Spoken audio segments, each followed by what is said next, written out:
FPS Win. Written by 嘟嘟雪球 Chapter 400. Chen Chen never thought that he would meet Ning Ming again in such an occasion. At this time, the corpses and wounded on the ground were still bleeding. The originally spacious living room of the villa seemed extremely crowded. After the tense battle stopped, every step he took was on the flowing blood. The combat boots made a teeth-grinding sound as they rubbed against the smooth floor, as if they were walking in a bathroom that had just been cleaned and the detergent had not yet been flushed away. The slippery touch made Chen Chen feel a little nauseous, and after a quick count, he found that there were 22 civilian bodies in the villa. Of course, he knew that these so-called civilians were different from real civilians. These people are obviously Lin Mingxian's family members. They not only have original sin, but also new sins imposed on them by Lin Mingxian. However, there is still a difference between Lin Mingxian and the four major families of Kokong.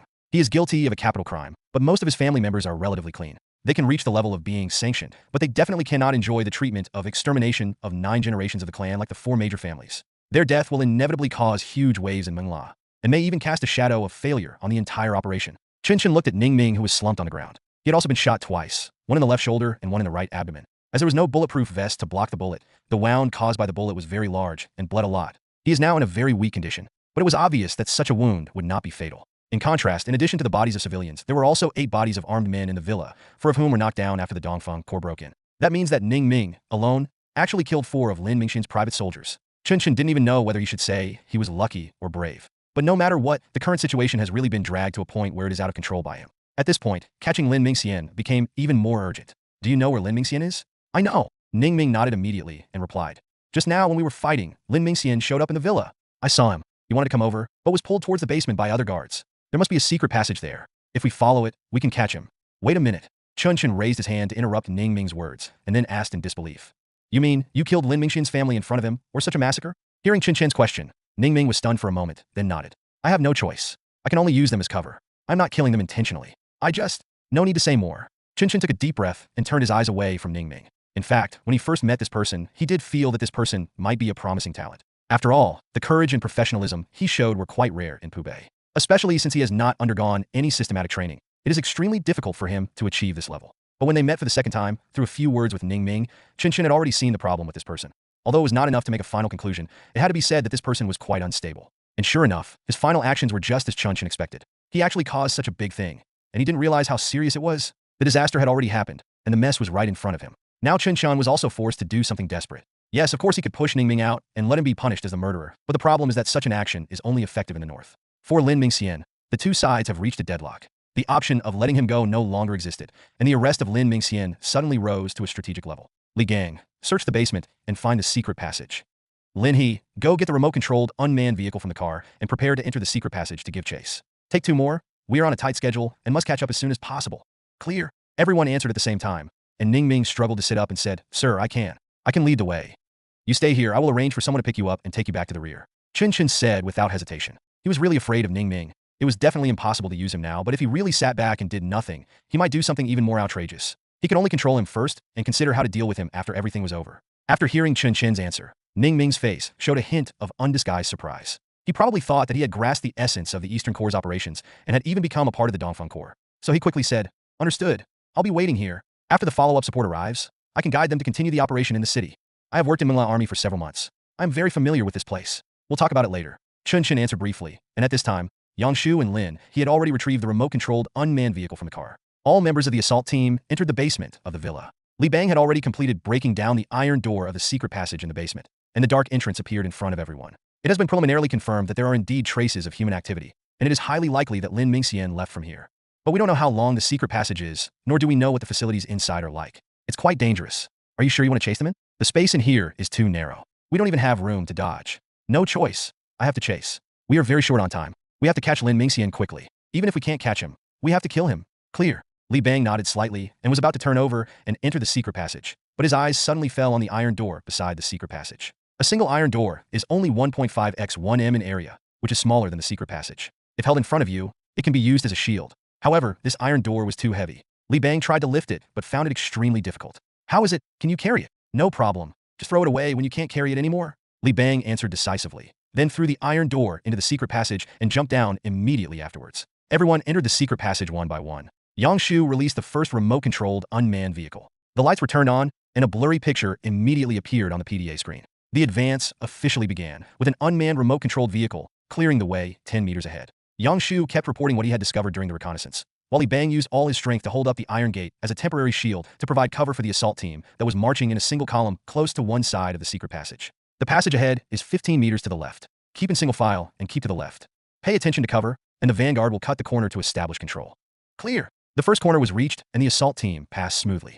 With the help of the unmanned vehicle, the corner of the tunnel that should have been the most dangerous was easily resolved. Chen Chen followed closely behind Li Bang, holding in 416 Hong Kong dollars. With his height, the muzzle of the gun could just pass over the top of the shield and fire forward, but due to the height difference, his depression angle control range was extremely low. This is actually a huge loophole. If someone hides through some means and evades the detection of the unmanned vehicle and launches a surprise attack from close range, he will not be able to fight back in the first place. Advertisement: the assault team was caught in a paradox. Their mission required them to move at full speed and try to catch Lin Mingxian before he left the secret passage. However, the situation in the secret passage forced them to slow down and pursue maximum safety. Chen Chen glanced at his watch and said decisively, "Speed up, change to double column formation.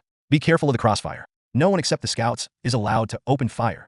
Clear. The team quickly changed from one column to two columns, and along with the change in combat formation, the overall style of the assault team also changed from HR to MOUT. Or to put it bluntly, Chen Chen has decided to take the risk of frontal exposure in exchange for more intensive crossfire in order to achieve a higher advancement speed. This kind of advancing formation should have been exclusive to wide streets, but with the protection of Li Bang's shield in front, Chen Chen also got the opportunity to take risks. The team continued to move forward. Chen Chen had already switched the rifle speed selector to single-shot semi-automatic mode. At this moment, Yang Shu behind him suddenly shouted, "Enemy contact! The unmanned vehicle is exposed." Immediately afterwards, a loud gunshot was heard. Bang! The unmanned vehicle was instantly disabled, and at the moment Yang Shu issued the command, the short man serving as a scout on Li Bang's right had already thrown a stun grenade. Buzz!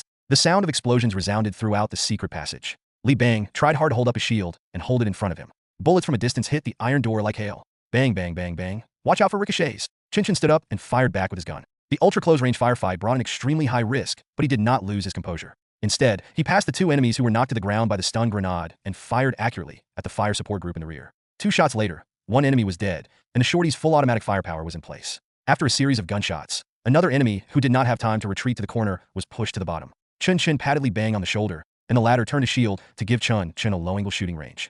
Suppressive fire. Understood. Reload. The short man continued shooting, and after emptying a magazine, he quickly squatted down, and the second scout behind him immediately took over. The gunfire continued, and the short man quickly changed the magazine, then shouted, "Reloading completed. Cease fire." Soldier number 2 immediately ceased firing, and at this time, Chen Chen had already completed a precise follow-up shot on the fallen enemy. "Keep going." Li Bang raised his shield again and reported, "I'm running out of energy. Get ready to take over." "Linny, get ready to take over." Clear. Chen Chen originally planned to let Li Bang abandon the shield, but it was obvious that this heavy iron door played a unique role. Although several bullets still penetrated the iron gate, the bullets had lost most of their kinetic energy and were unable to cause any damage to the assault team behind the iron gate. In such a narrow terrain, the shield plays its full role. Stun grenades can't take care of the overall situation. For those sudden attacks by enemies, only a heavier defense can guarantee their safety. The team continued to move forward, and after crossing the obstacle, the second remote control car was released. At this time, they had traveled more than 200 meters in the secret passage, but the secret passage seemed far from reaching the end. Lin Mingxian is well prepared. We may not be able to catch up with him. Chen Chen spoke subconsciously, but before he could finish his words, a violent explosion suddenly came from the front. Boom! Landmine! Lin He, who was controlling the unmanned vehicle, simply dropped his PDA, then stepped forward and took over the shield from Li Bang. At this moment, a crisp metal collision sounded in the secret passage. Chen Chen keenly caught the inconspicuous sound. His eyes searched quickly and then locked onto the grenade flying towards the assault team from the corner. At this moment, the muzzle of his gun moved towards the grenade almost subconsciously. He thought he could hit the grenade, but Linny was faster than him. Linny had already pushed the iron gate and jumped up, using it to catch the flying grenade. "Get down!" The grenade was knocked flying, and the assault team immediately lay down. Boom! The grenade exploded, and most of the fragments were caught by the iron door. There was no time to check on the team members. Chen Chen and the short-legged man moved forward at the same time as the scouts, quickly cut around the corner, and raised their guns at the soldiers who had not had time to evacuate. Bang! Bang! Bang! Bang! A burst of fire, a series of short bursts of fire, and 2 enemies fell to the ground. Behind them, Chen Chen vaguely saw other people evacuating. "Follow him. It's just ahead, at the last corner, suppressing fire. Advance quickly, don't let them occupy the cave entrance." Chen Chen gave the order almost without hesitation, because he knew that the most dangerous moment in Tunnel CQB had arrived. Attacking from outside and attacking from inside, attacking from high and attacking from low, this is the eternal pain of the US military, and it is also a problem that all special forces in the world cannot bypass. Not to mention the closed tunnel. Even in the trench, as long as the position is locked and projectiles can be used, the party inside will be at an absolute disadvantage. This time difference must be overcome, and the enemy must be driven out of the cave. The rapid maneuverability of the double column formation once again came into play. Without shields to slow down the team, it took less than 10 seconds for the second position scout to rush to the cave entrance. Afterwards, several stun grenades flew upwards. Li Bang climbed up the ladder that had not been retracted yet, almost in rhythm with the explosions of the stun grenades, and then quickly opened fire, establishing the first firing point outside the secret passage. At this time, stun grenades continued to explode not far from him, and Chen Chen and the short man followed him to the ground. What came into Chen Chen's eyes was the scene of the enemy, fleeing frantically. He took a quick glance and saw Lin Mingxian's figure appear not far away. Vehicle spotted. Intercept. Keep hidden. Enemy heavy firepower detected. At the same time, Chen Chen pulled out a smoke bomb and threw it in front of him. Just as he pulled out the smoke bomb and lay down, the heavy machine gun on the machine gun pickup in front of him was already spewing flames at them. Li Bang grenade! Chen Chen shouted again, but in fact, without his order, Li Bang had already raised the grenade launcher and aimed it at the pickup truck. Boom! After a loud explosion, the machine gun suddenly stopped firing. At this time, Lin Mingxian, who had not yet reached the convoy, was already stunned. Back on the ground, the advantages of the Dongfeng Corps were fully revealed. In fact, if it were ordinary special forces, it would be impossible for them to gain an advantage in an encounter in an open area, because their equipment are generally light weapons, and their strongest firepower is only general-purpose machines. When faced with multiple firepower suppression from organized troops, they basically have no room for counterattack. But the Dongfeng Corps is not an ordinary special forces unit. According to Chen Chen's idea, this unit is more like a rabbit version of the Rangers, relying on various vehicles to shorten the marching distance, and then relying on the firepower advantage to quickly gain an advantage. Or it may be more appropriate to call them modern heavy cavalry. It was also under such circumstances that even though the team consisted of only 15 people at the moment, they were not at a disadvantage when facing more than 100 private soldiers that Lin Mingxian had urgently dispatched to support them. After 2 rounds of grenade bombing, the Myanmar army's already fragile heavy firepower was instantly destroyed, and the vehicles used for evacuation were also smashed to pieces. Lin Mingxian had no other choice but to hide temporarily under the cover of his private soldiers and wait for the next wave of support. The exit of the secret passage is located on the northwest side of the villa, which is a vast open wasteland waiting to be developed. 200 meters further north from the wasteland is the central street that runs through Xiaomenla from west to east. According to Lin Mingxian's plan, he should have evacuated westward by car and fled towards Kachin across Mingyang before the Dongfeng Corps completed the blockade. But obviously, his plan failed. Even if Chen Chen hadn't been quick enough to catch up with him through the secret passage, the interception team that Li Bang had arranged on the west side of the Myanmar highway would have been enough to hold them back for a while until reinforcements arrived, but Lin Mingxian obviously didn't know this. His ears were filled with the sound of gunfire and the whistling of bullets flying over his head. His heart was filled with anger at the unexpected misfortune of his family and despair at his own powerlessness to change the situation. Looking at the private soldiers around him who were cowering and dared not fight back, he even wanted to pick up his gun and fight back himself. However, the desire to survive eventually overcame his impulse. Looking at the adjutant who was covered in blood and was also pulled out from that hellish villa with great difficulty, Lin Mingxian couldn't help but curse. Fuck it, it's all your fucking fault. If you hadn't delayed us, we would have left by now. What do you say we should do now? We can't save the people, and we can't escape either. Hearing Lin Mingxian's words, the adjutant shook his head helplessly and aggrievedly, and then replied, I have no choice. I immediately ordered to kill that man, who knew he was so fierce. He didn't even want to negotiate with us. He just came here to kill people. He robbed our men of their guns. At that time, all the people in the villa were your family. What could I do? I didn't dare to shoot, but he shot down several of them. By the time I reacted, he had already started killing people. I originally thought that he was alone and I could kill him, but who knew that the Dongfeng Corps would come so quickly? What a coincidence. What a fucking coincidence. He is definitely from the Dongfeng Corps. He is so cruel. It's bullshit. Lin Mingxian spit out a mouthful of saliva and continued. The Eastern Corps doesn't need to do this kind of thing. This is not their style at all. That guy is just a young man who wants to get promoted. Damn it. How did you recruit such a person? I don't have any impression of him. How could I possibly have examined them all? The adjutant's voice trembled a little, but such trembling was more due to the fear of the battlefield itself rather than the fear of Lin Mingxian's authority. In fact, it is true. Now everyone is in trouble. What's the point of putting all the blame on me? Let's find a way to stay alive first. Thinking of this, the adjutant said, it's too late to say anything now. We have to hide first. We definitely can't get out of Myanmar. In fact, even if we didn't waste time, we basically couldn't get out. They have helicopters. Our convoy is such a big target. Where can we run to? Go back first to Mungka City and find a place to hide. They won't be able to find you. As long as we can hold out for 2 days, once the Kachins are ready and have distracted the Dongfeng Corps, we'll have a chance to leave. Go back? Where to go now? Tell me where to go. Lin Mingxian's tone had obviously become furious, but at this time, it was the adjutant who calmed down. The gunfire from the Dongfeng Corps became more and more frequent. This most elite private army had begun to show signs of collapse. There was really not much time left for them. It is impossible to continue going west. Without a car and heavy weapons, we will be sitting ducks if we set out on the road. Go back to the tunnel? The area near the entrance has been completely controlled by the Dongfeng Corps. If they want to rush in, they have to push the enemy out of their defense zone. But the problem is with the manpower and firepower we have, how can we confront them head on? I'm thankful that I can hold on. The adjutant frowned. He risked standing up and quickly scanned the surrounding buildings. And at this moment, he found a building that caught his eye. Xingping Guowen School. The distance was less than 200 meters and there were no obstacles, so he could run over it in a sprint. The bunkers there are complex, the buildings are solid, and most importantly, there are students inside. Go to school. Move the troops to the school. As long as they get into the school, they won't be able to get in any time. Are you kidding me? How is it possible that I can't get in? If we go in, isn't that like catching a turtle in a jar? Lin Mingxian frowned and denied it. No, we are thinking wrong. We can't hide. The Dongfeng Corps will find us no matter what. The most important thing now is time. If we can hold out for 2 days, the fighting in Kachin will begin. We have to make them afraid to act rashly. Do you think the Dongfeng Corps dares to ignore the safety of the students and directly attack the school, using students as hostages? No way. What's wrong with that? The adjutant took a deep breath and continued. You have invested a lot in education in the past few years, including various donations and grants. These students have all benefited from your kindness. Now, it's their turn to repay their gratitude, right? Hearing the adjutant's words, Lin Mingxian was stunned. Advertisement, after a few seconds of silence, he suddenly realized that this might really be his only way to survive. The flash of guilt that had just passed through his mind disappeared, and he spoke decisively. Order the troops to move to the school and establish defense at Gongwen School. On the other side, just as Lin Mingxian had begun to organize his survival plan, Chen Chen was also constantly issuing new instructions. Suppress. Suppress. Group 4 will detour eastwards and block their way back to Mengla. Group 5 keep pushing forward. Don't give them any room to survive. Li Bang, where is your team 1? Don't wait on the road. Quickly move over to support us. Ibupa, arrange your private soldiers to enter the city and block the main traffic points. Don't let Lin Mingxian continue to transfer people. Clear. A reply came quickly over the radio. Chen Chen was holding a 416 Hong Kong dollars in his hand, pointing the muzzle at the Mengla private soldier who was lying on the ground and firing at him with a PKD. With the help of ACOG, he almost effortlessly hit the enemy, whose muzzle was already red, while the opponent's bullet did not hit any target at all. As this bullet was fired, Lin Mingxian's private army quickly began to collapse. The originally relatively solid defense line began to waver, and the continuous firepower built up by relying on the numerical advantage became unsustainable. Once the suppression force began to decrease, it would immediately fall into an irretrievable situation like an avalanche. Chen Chen keenly observed the enemy's changes, so he quickly made a few gestures, signaling the few people who were still around him to move closer to him. Three-sided attack method. The oblique teams keep a distance of more than 20 meters and fire alternately.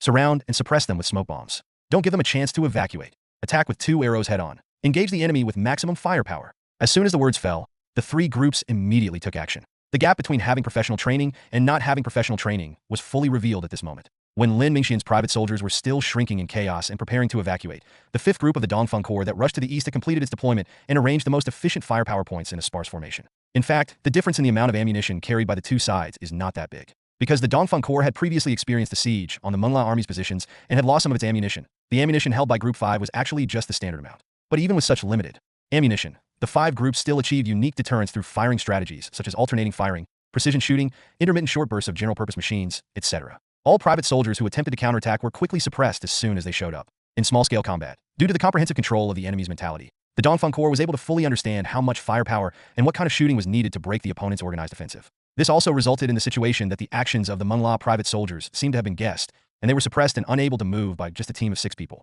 Taking advantage of this opportunity, Chen Chen led the 2 teams to quickly complete the formation and began to move towards the main position of the Mengla private soldiers. 2 scouts in the 11-man team were at the front, constantly reporting the enemy situation to the command group at the rear. The 2 fire groups in the middle advanced in an X shape, using general-purpose machine guns as the firepower hub to provide shooting conditions for precision shooters. With steady and resolute gunfire, the last resistance of the Mengla private soldiers was finally broken. Passing through the smoke, Chen Chen saw that most of the private soldiers had begun to evacuate, but at this moment he suddenly discovered that the direction of their evacuation seemed a bit strange. Evacuate to the southwest. That place is right in the crossfire of the 3 squads of the Dongfeng Corps. It can be said to be the area with the highest firepower density. If we pass through here, wouldn't it be a complete loss? Chen Chen frowned, stood up, and looked around with higher vision. He suddenly discovered that the lights of a building in the southwest direction had been turned on. Teaching building. School. Chen Chen felt his scalp tingling instantly, and he quickly gave the order.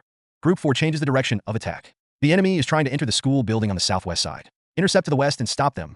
Clear. After the order was given, the 4 groups on the left side of the double arrow formation immediately began to move westward. Before they established the fire control point, the battle that had transformed from a pursuit battle to an offensive battle entered its climax without warning. The Mengla private soldiers were divided into 2 groups. The firepower group fired crazily, using up all the bullets at all costs, trying to establish a channel for the breakthrough group. And their strategy did work. Under the dense barrage, it was almost impossible for the Dongfeng Corps to launch a counterattack. Such a strategy was stupid because they would consume all their ammunition in a very short time and completely lose the ability to continue fighting. But what if they had never considered continuing the fight? What if their goal was to enter the school, take the teachers and students in the school as hostages, and delay the Dongfeng Corps' attack?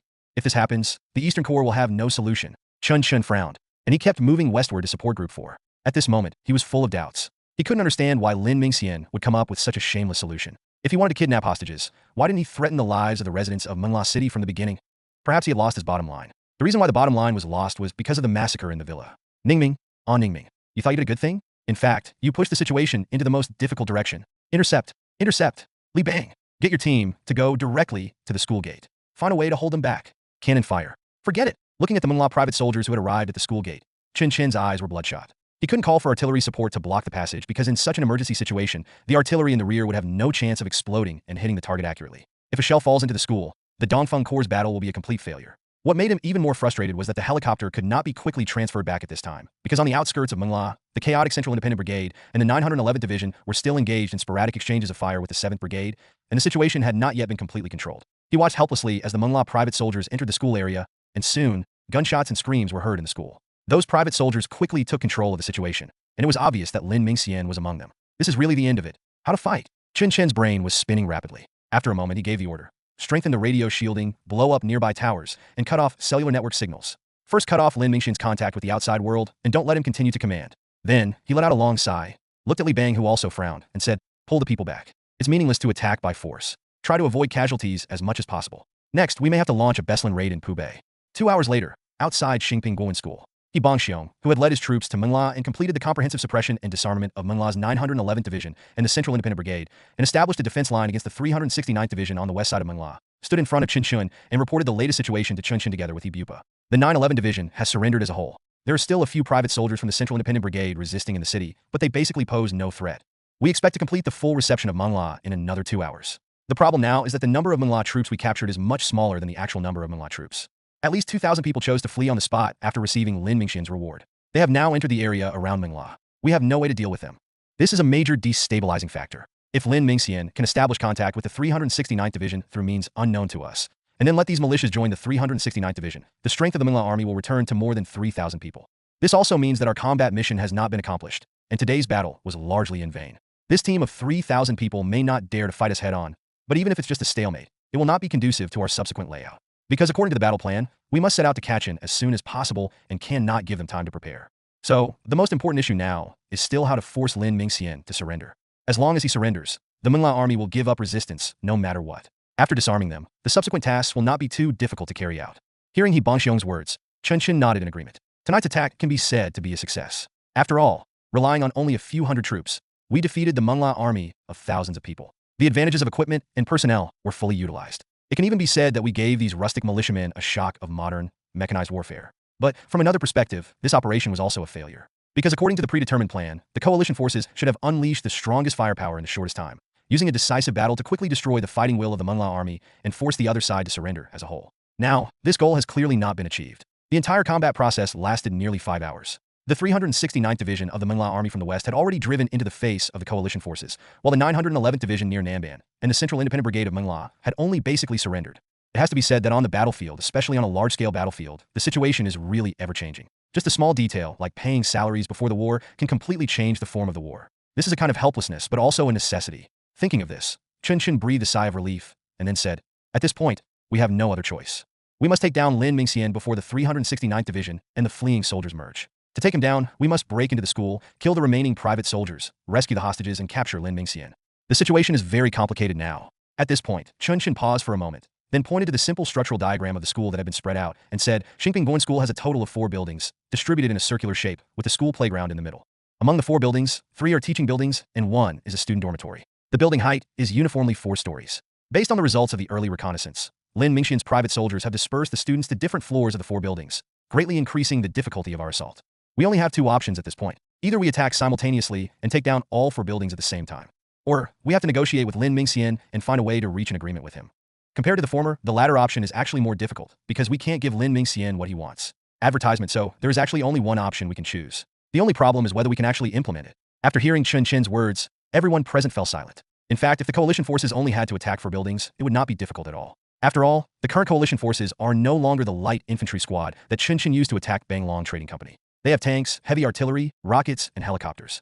No matter which one of the equipment is taken out alone, it is enough to blow Guowen School upside down. But the problem is that now there are not only enemies and militants in the school, but also innocent students. All radical means of destruction cannot be carried out. As a brutal team galloping on the battlefield, they can only use the de-escalation means commonly used by the police to complete their mission. Except for Chen Chen, no one else had experience in this type of combat. It would be a bit too much to ask them to make suggestions. Looking at the silent crowd, Chen Chen frowned, and after seeing his expression, Li Bang thought for a moment and said, conventional actions are impossible. The building structure here is too complicated, and there are too many enemies.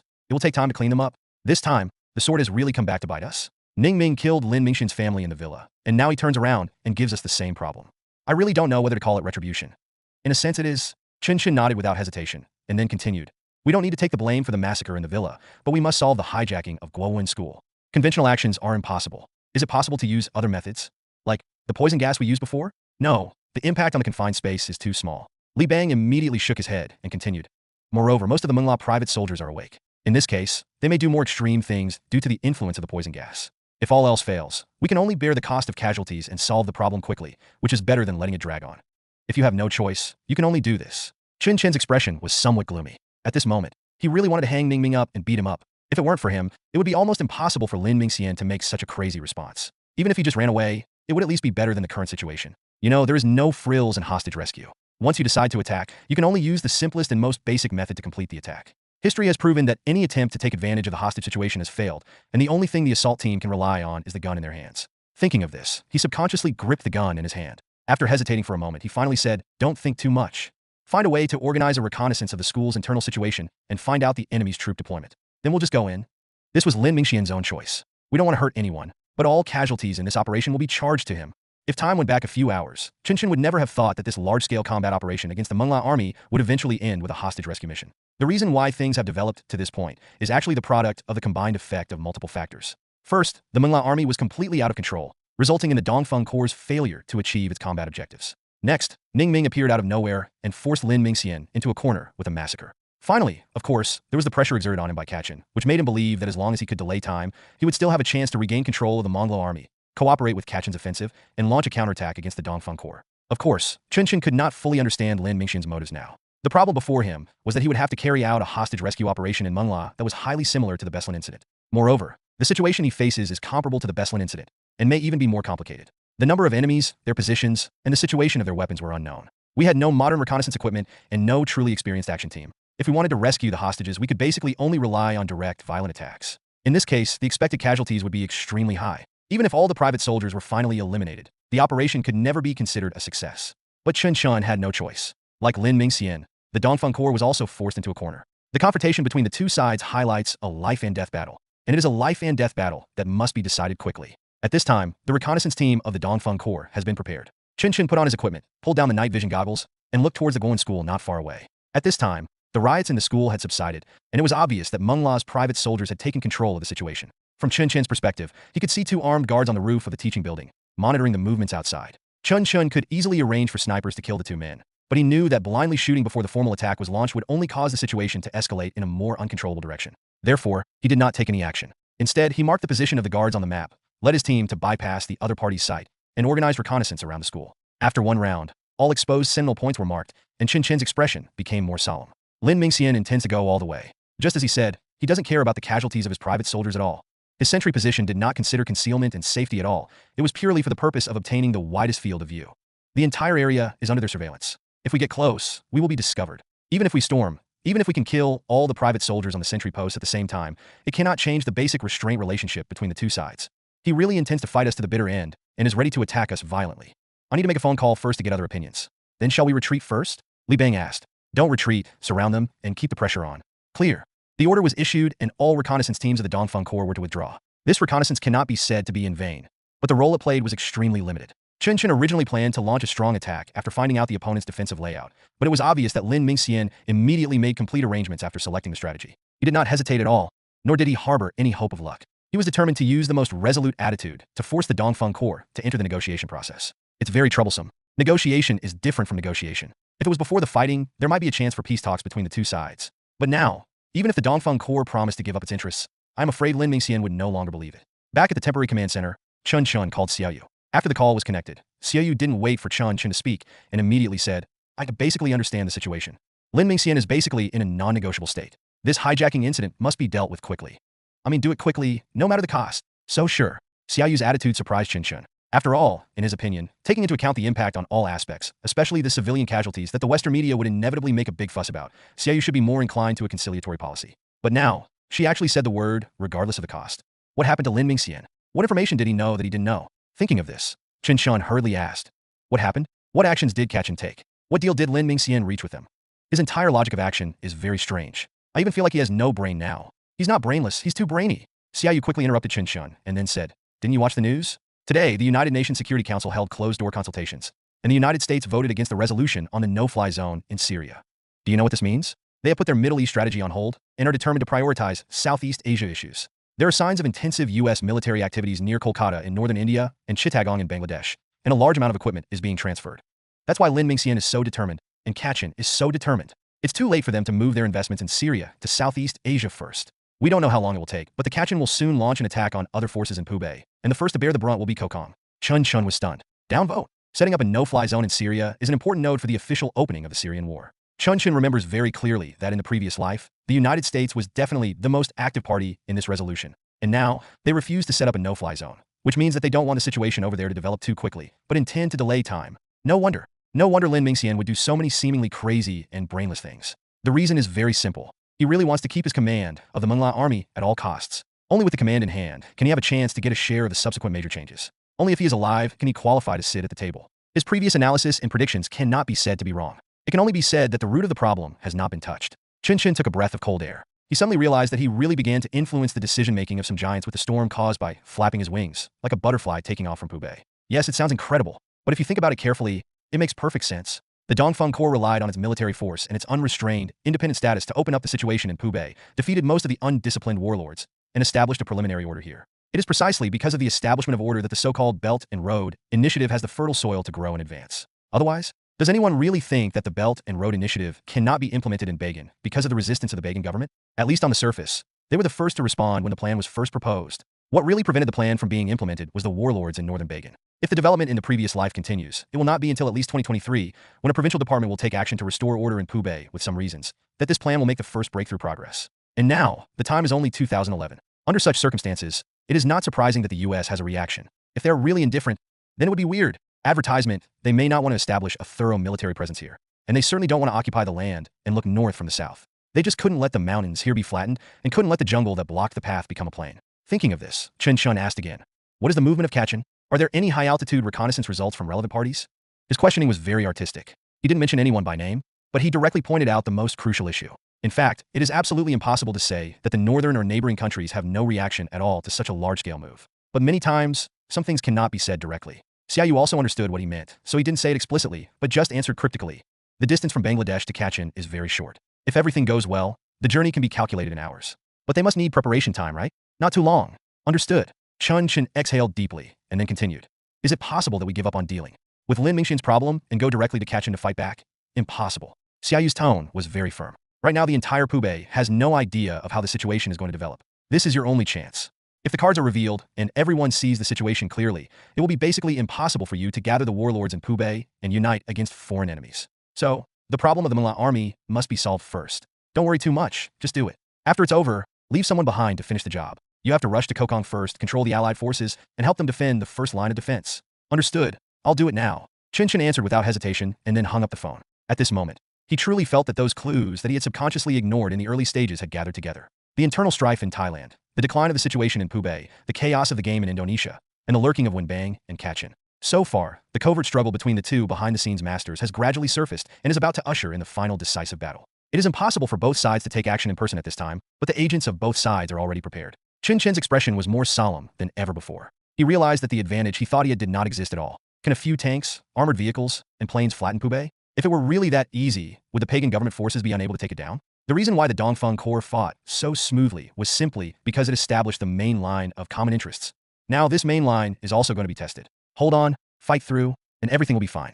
The Eastern Corps will usher in unprecedented development opportunities. If you can't make it, maybe it's time to go home. Thinking of this, Chen Chen clenched the 416 Hong Kong dollars in his hand. It was ironic that he was about to use his enemy's favorite gun to fight them. Li Bang, get ready for battle. We are going to launch an attack on Guowen School, kill Lin Mingxian, and completely disintegrate the top command of the Myanmar army. All armored units in position. Assault teams attack from 4 directions. Clear. Li Bang nodded immediately, and then turned around to make tactical arrangements. Chen Chen turned to He Bupa and said, use the student list of Guowen School to contact the parents and family members of the students and ask them to come immediately. Explain the situation to them and give them guns and bulletproof vests. This time, except for the Dongfeng Corps assault team, all other teams should not participate in the battle. Let them save their own children. Clear. He Bupa answered immediately, but then hesitated and said, will this increase the difficulty of the operation? After all, those parents have not received professional training. Don't think about it. Just let them die. Chen Chen said in a slightly cold tone. He certainly knew that allowing non-professional forces to intervene in the rescue mission would inevitably make the operation more difficult and result in higher casualties, because this was one of the important lessons of the Beslan hostage incident. However, this incident also brought a more important revelation. That is, the people who personally participated in it may criticize the incompetence and wrong decision-making of the organizers of the action in the future, but their empathy for the kidnappers will be completely erased. No one will suffer from Stockholm Syndrome again. If Lin Mingxian really dares to massacre the hostages, the Mengla army will be completely disintegrated from within without the need for the Dongfeng Corps to take over. Looking at Chen Chen's expression, He Bupa instantly understood his intention, so he didn't ask any more questions but quietly began to make preparations.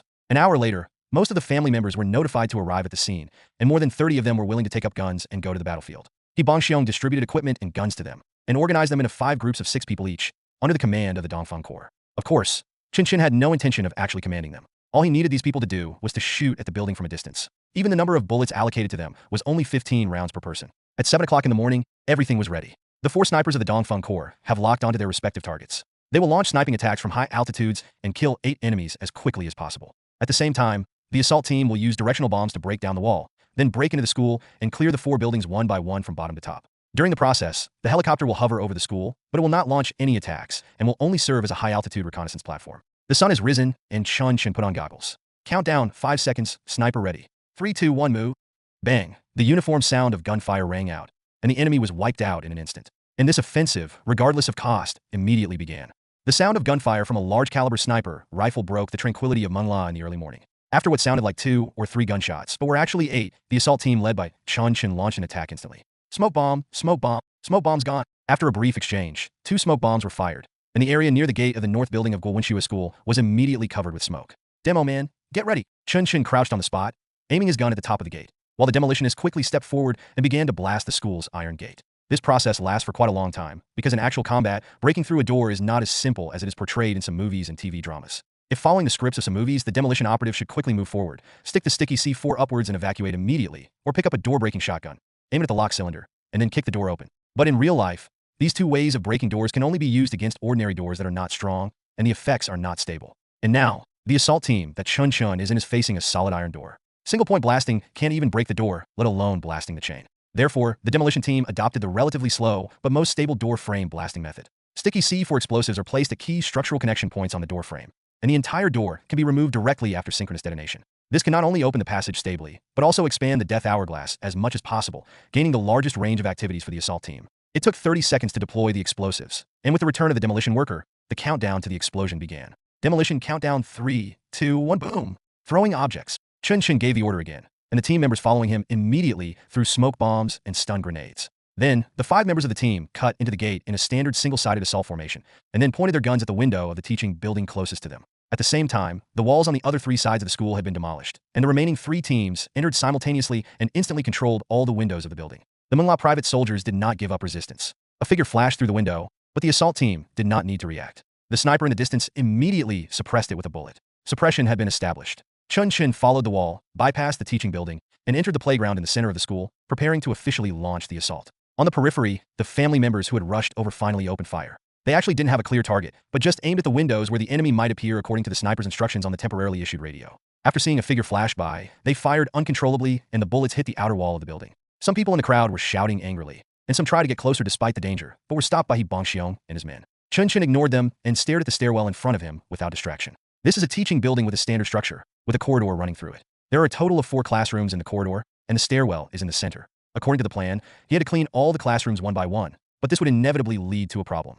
That is, no matter which attack direction was chosen, the assault team would have to go back. In this process, the suddenness of the attack will be greatly weakened, especially at the most dangerous stairs. The enemy can even arrange its troops in advance, and rely on perfectly timed projectiles to directly kill all the Dongfeng Corps in the stairwell. In the first battle after Chen traveled through time, he took advantage of this advantage as the defender. And now, he obviously would not leave this advantage to the enemy. 2 of you stay here to clean up the first floor, and the rest of you follow me upstairs. Chen Chen gave the order decisively, and then took the lead and stepped into the stairwell. The moment he reached the corner of the stairs, he fired a stun grenade that he had already held in his hand. Chen Chen closed his eyes, covered his face with his elbow, and then turned sideways and went up the stairs. Buzz! A huge explosion echoed throughout the entire stairwell, and the flash of light penetrated his elbow and entered his eyes, so that when he opened his eyes again, his vision was completely blurred. But this radical strategy also worked. When he raised his gun and aimed at the top of the stairwell, what came into his sight were 2 enemies who fell to the ground with grenades in their hands before they could throw them. Grenade! Chen Chen shouted a warning and fired 2 shots at the same time, piercing the skulls and necks of the 2 private soldiers.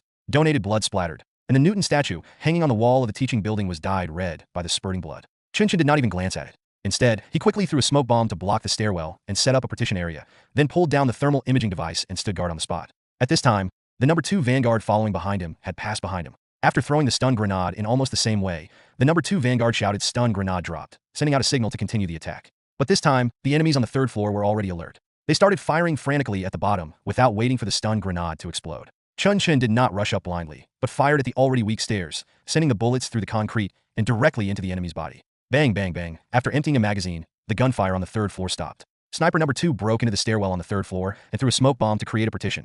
And then sniper number 3 passed him and continued to go up. In just 2 floors and 2 attacks, the combat position of this 3-person team has undergone 2 rounds of exchanges. They did not conduct any running and training in advance. All of this was the result of standardized training. In the assault from the 3rd floor to the 4th floor, the strategy adopted by number 3 was completely different from that of the others. After throwing the stun grenade, he did not suppress the enemy with firepower. Instead, he took out 3 stun grenades in succession and threw them, trying to directly overwhelm the enemy above. Clearly, his strategy is working. It can even be said that it saves lives. Because at the staircase on the 4th floor, the soldiers stationed there were no longer the private soldiers of Myanmar, but ordinary students who were driven here.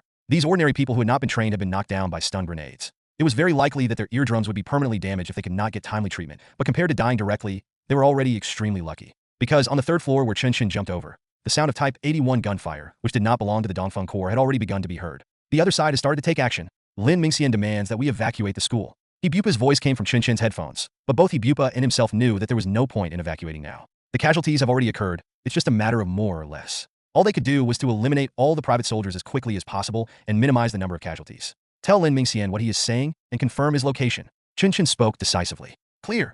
Hebupa gave a brief reply and then exited the communication channel. Chen Chen led the team into the corridor and began the formal cleanup operation. The 3 of them carried a total of 9 smoke bombs, 5 of which had been used. The remaining 4 smoke bombs should be used as little as possible unless necessary. Therefore, Chen Chen chose the most efficient way and threw the smoke bomb directly on one corridor. After setting up a partition, he launched an attack on the other corridor. The 3 of them quickly moved sideways and observed the interior through the classroom window. Just as their figures flashed past the window, someone stood up from the classroom, used the hostage-taking students as cover, and suddenly shot at Chen Chen. Chen Chen deflected the gun the moment he stood up instead of squatting and dodging. Advertisement, because he knew that in CQB combat, the most taboo action was to squat during a gun battle. Reality is not a game. Squatting down suddenly will not make your gun more stable. Instead, it will make it more likely that the opponent's bullet will hit your unprotected head. Only by resolutely striving for speed can you gain an advantage in high-intensity confrontations. At this moment, everything in front of Chen Chen seemed to slow down extremely. He tilted his gun slightly, and the red dot on the sight moved over the enemy's head as if by teleportation. Then his finger unconsciously pulled the trigger, the hammer dropped, and a bullet hit the man's head accurately. At this time, the opponent's unaimed bullet also hit the wall of the teaching building next to Chen Chen, and the ricochet bullet then injured the students on the wall. Painful howls rang out, and Chen Chen had no time to care about them. Instead, he kicked open the door of the classroom as quickly as possible and entered. He locked onto the private soldier who was trying to hide, and sent him to where he should go with a bullet. Safety! Safety! Number 2 behind him repeated the confirmation, and at the same time as they entered the classroom, number 3 had already arrived at the door of the next classroom, attracting fire from the private soldiers in the classroom. The heavy bulletproof vest gave him a higher tolerance rate. After a few shots, he had finished cleaning the second classroom before Chen Chen and number 2 left. A hostage was injured. Ignore the hostages and keep cleaning up. Chen Chen gave the order decisively, and then the 3-member team quickly completed the cleanup of the 2 classrooms in the smoke bomb partition area, turned around, and went downstairs, preparing to meet up with the 2 team members who were cleaning up from the 1st floor. But at this moment, Li Bang's voice came from Chen Chen's headphones. Found Lin Mingxian's location. 4th floor of dormitory building number 3. The enemy has machine gun fire. There are more than 50 hostages we cannot attack. Really? Chen Chen had already seen that Lin Mingxian was not actually that determined about the massacre. This certainly does not mean that he is just bluffing, but that he will firmly hold the power of whether to actually initiate the massacre and implement deterrence in his own hands. In fact, this is also very reasonable, because blindly killing hostages is meaningless, and his purpose is not to kill, but to negotiate. Then, the hostages must bring him security, but what security can the hostages scattered in other areas bring? That was just a clear move to disrupt the Dongfeng Corps' offensive operations and disperse the Dongfeng Corps' forces. Thinking of this, Chen Chen said, all teams gather at building number 3 and prepare for a strong attack. At this time, in the dormitory building, Lin Mingxian had already set up an absolutely safe fortress for himself according to the instructions of his adjutant. This dormitory building is different from the general dormitory buildings. Due to the particularity of the local education model, the dormitory conditions definitely do not meet the standards of some schools in the north where 4 people live in one room. Instead, there are just dozens of beds in the spacious hall with no privacy at all. The space here is even more spacious than the classroom, and it is precisely because of the special features of the space that Lin Mingxian can use relatively few troops to control dozens of prisoners. Standing in the middle of the crowd, Lin Mingxian nervously held his M1911 pistol, staring at the movements outside the door and listening to the gunshots not far away, while asking his adjutant, have we contacted the catch inside? What should we do now? The Dongfeng Corps is about to attack us. They have gone crazy, and we can't stop them. Hearing Lin Mingxian's words, the adjutant couldn't help but reveal a bitter expression with a hint of sarcasm on his face. Are you crazy? Who is crazy? We are the ones who are crazy.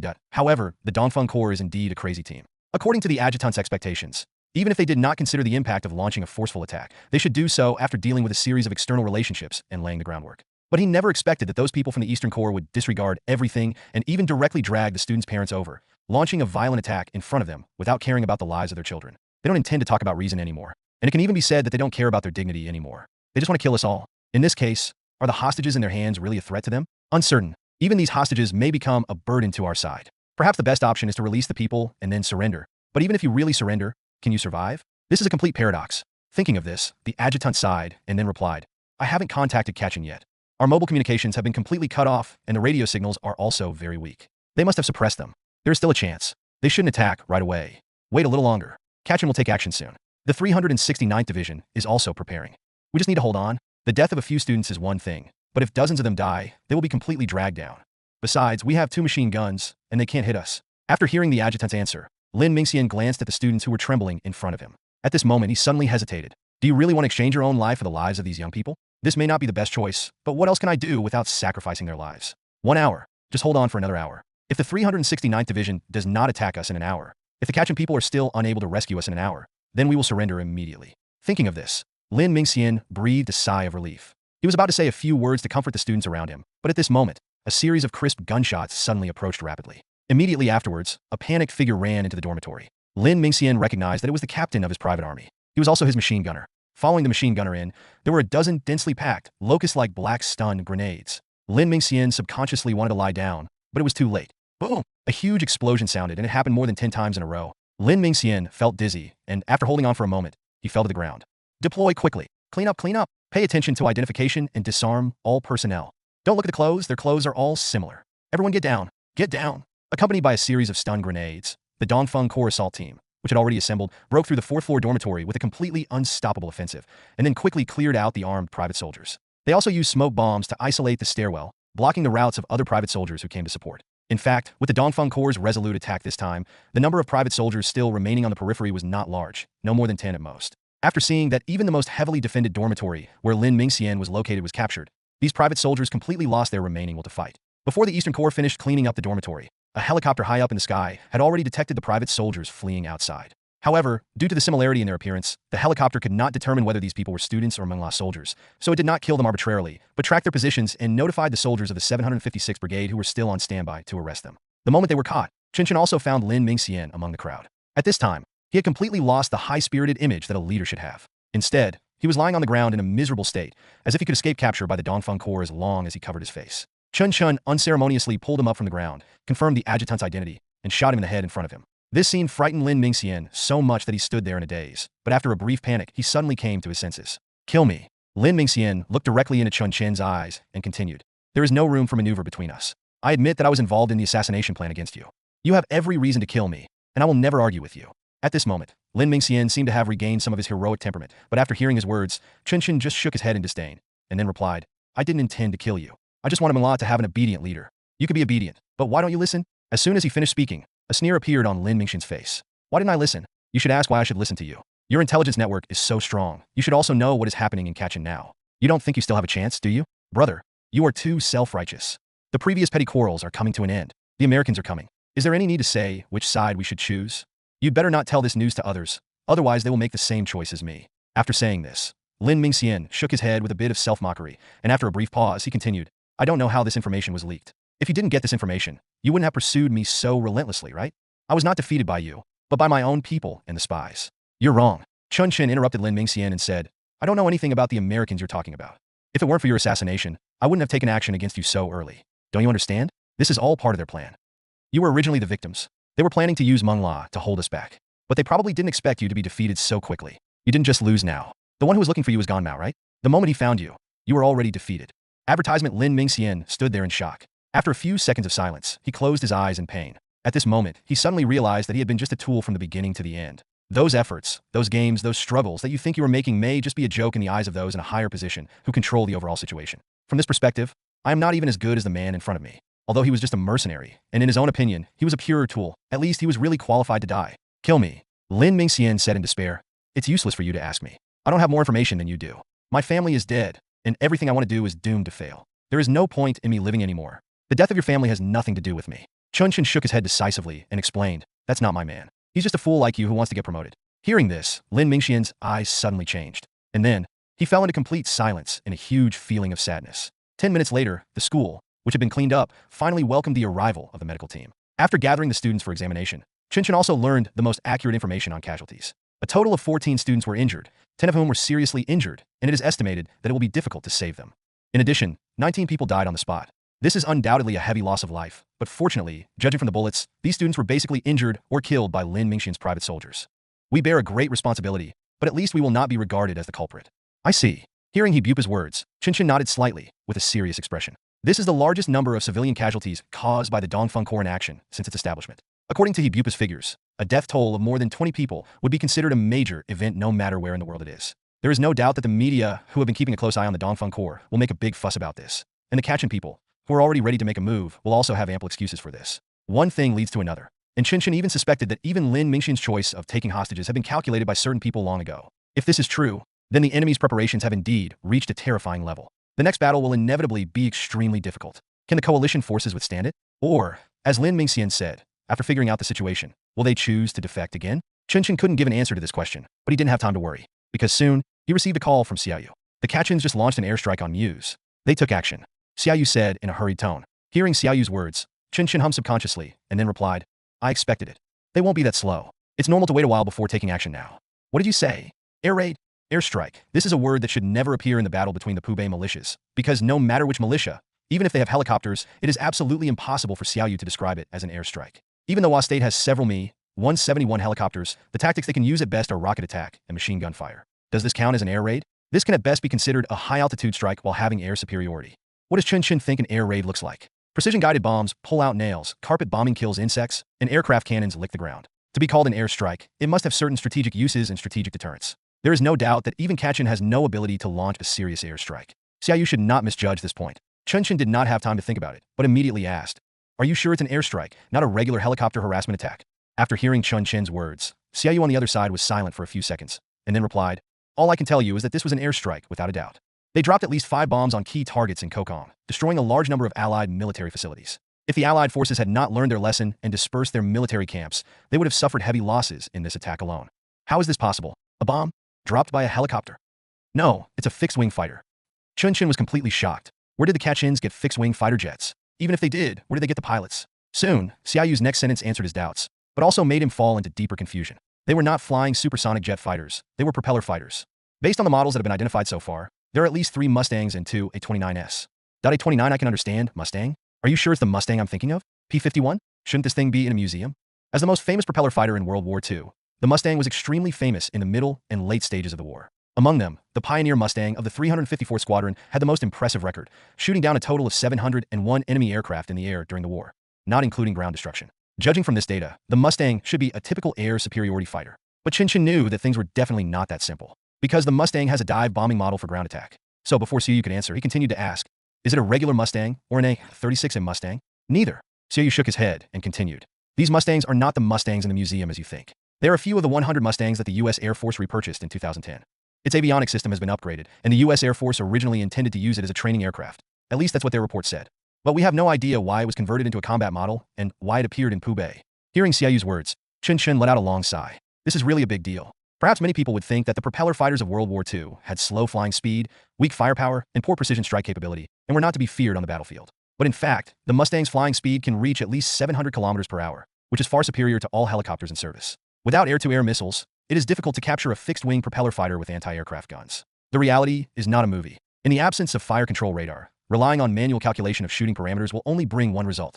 The opponent changes direction every 15 seconds, and you can basically only fight alone. Because the measurement of various parameters takes time, and of course it takes time for bullets to fly. When using anti-aircraft guns to shoot down propeller planes, there is a high probability that you can only succeed when the opponent launches a dive attack. This means that the Dongfeng Corps' existing means of air control have basically become ineffective. It can even be said that the Dongfeng Corps has completely lost air control. The Americans' move really hit the weak spot of the Dongfeng Corps, but Chen Chen was very confused. What reason did they use to transport the planes over? Are the Americans planning to break off relations? Even Myanmar won't give them face if they send fighter jets to Kachin at this time, right?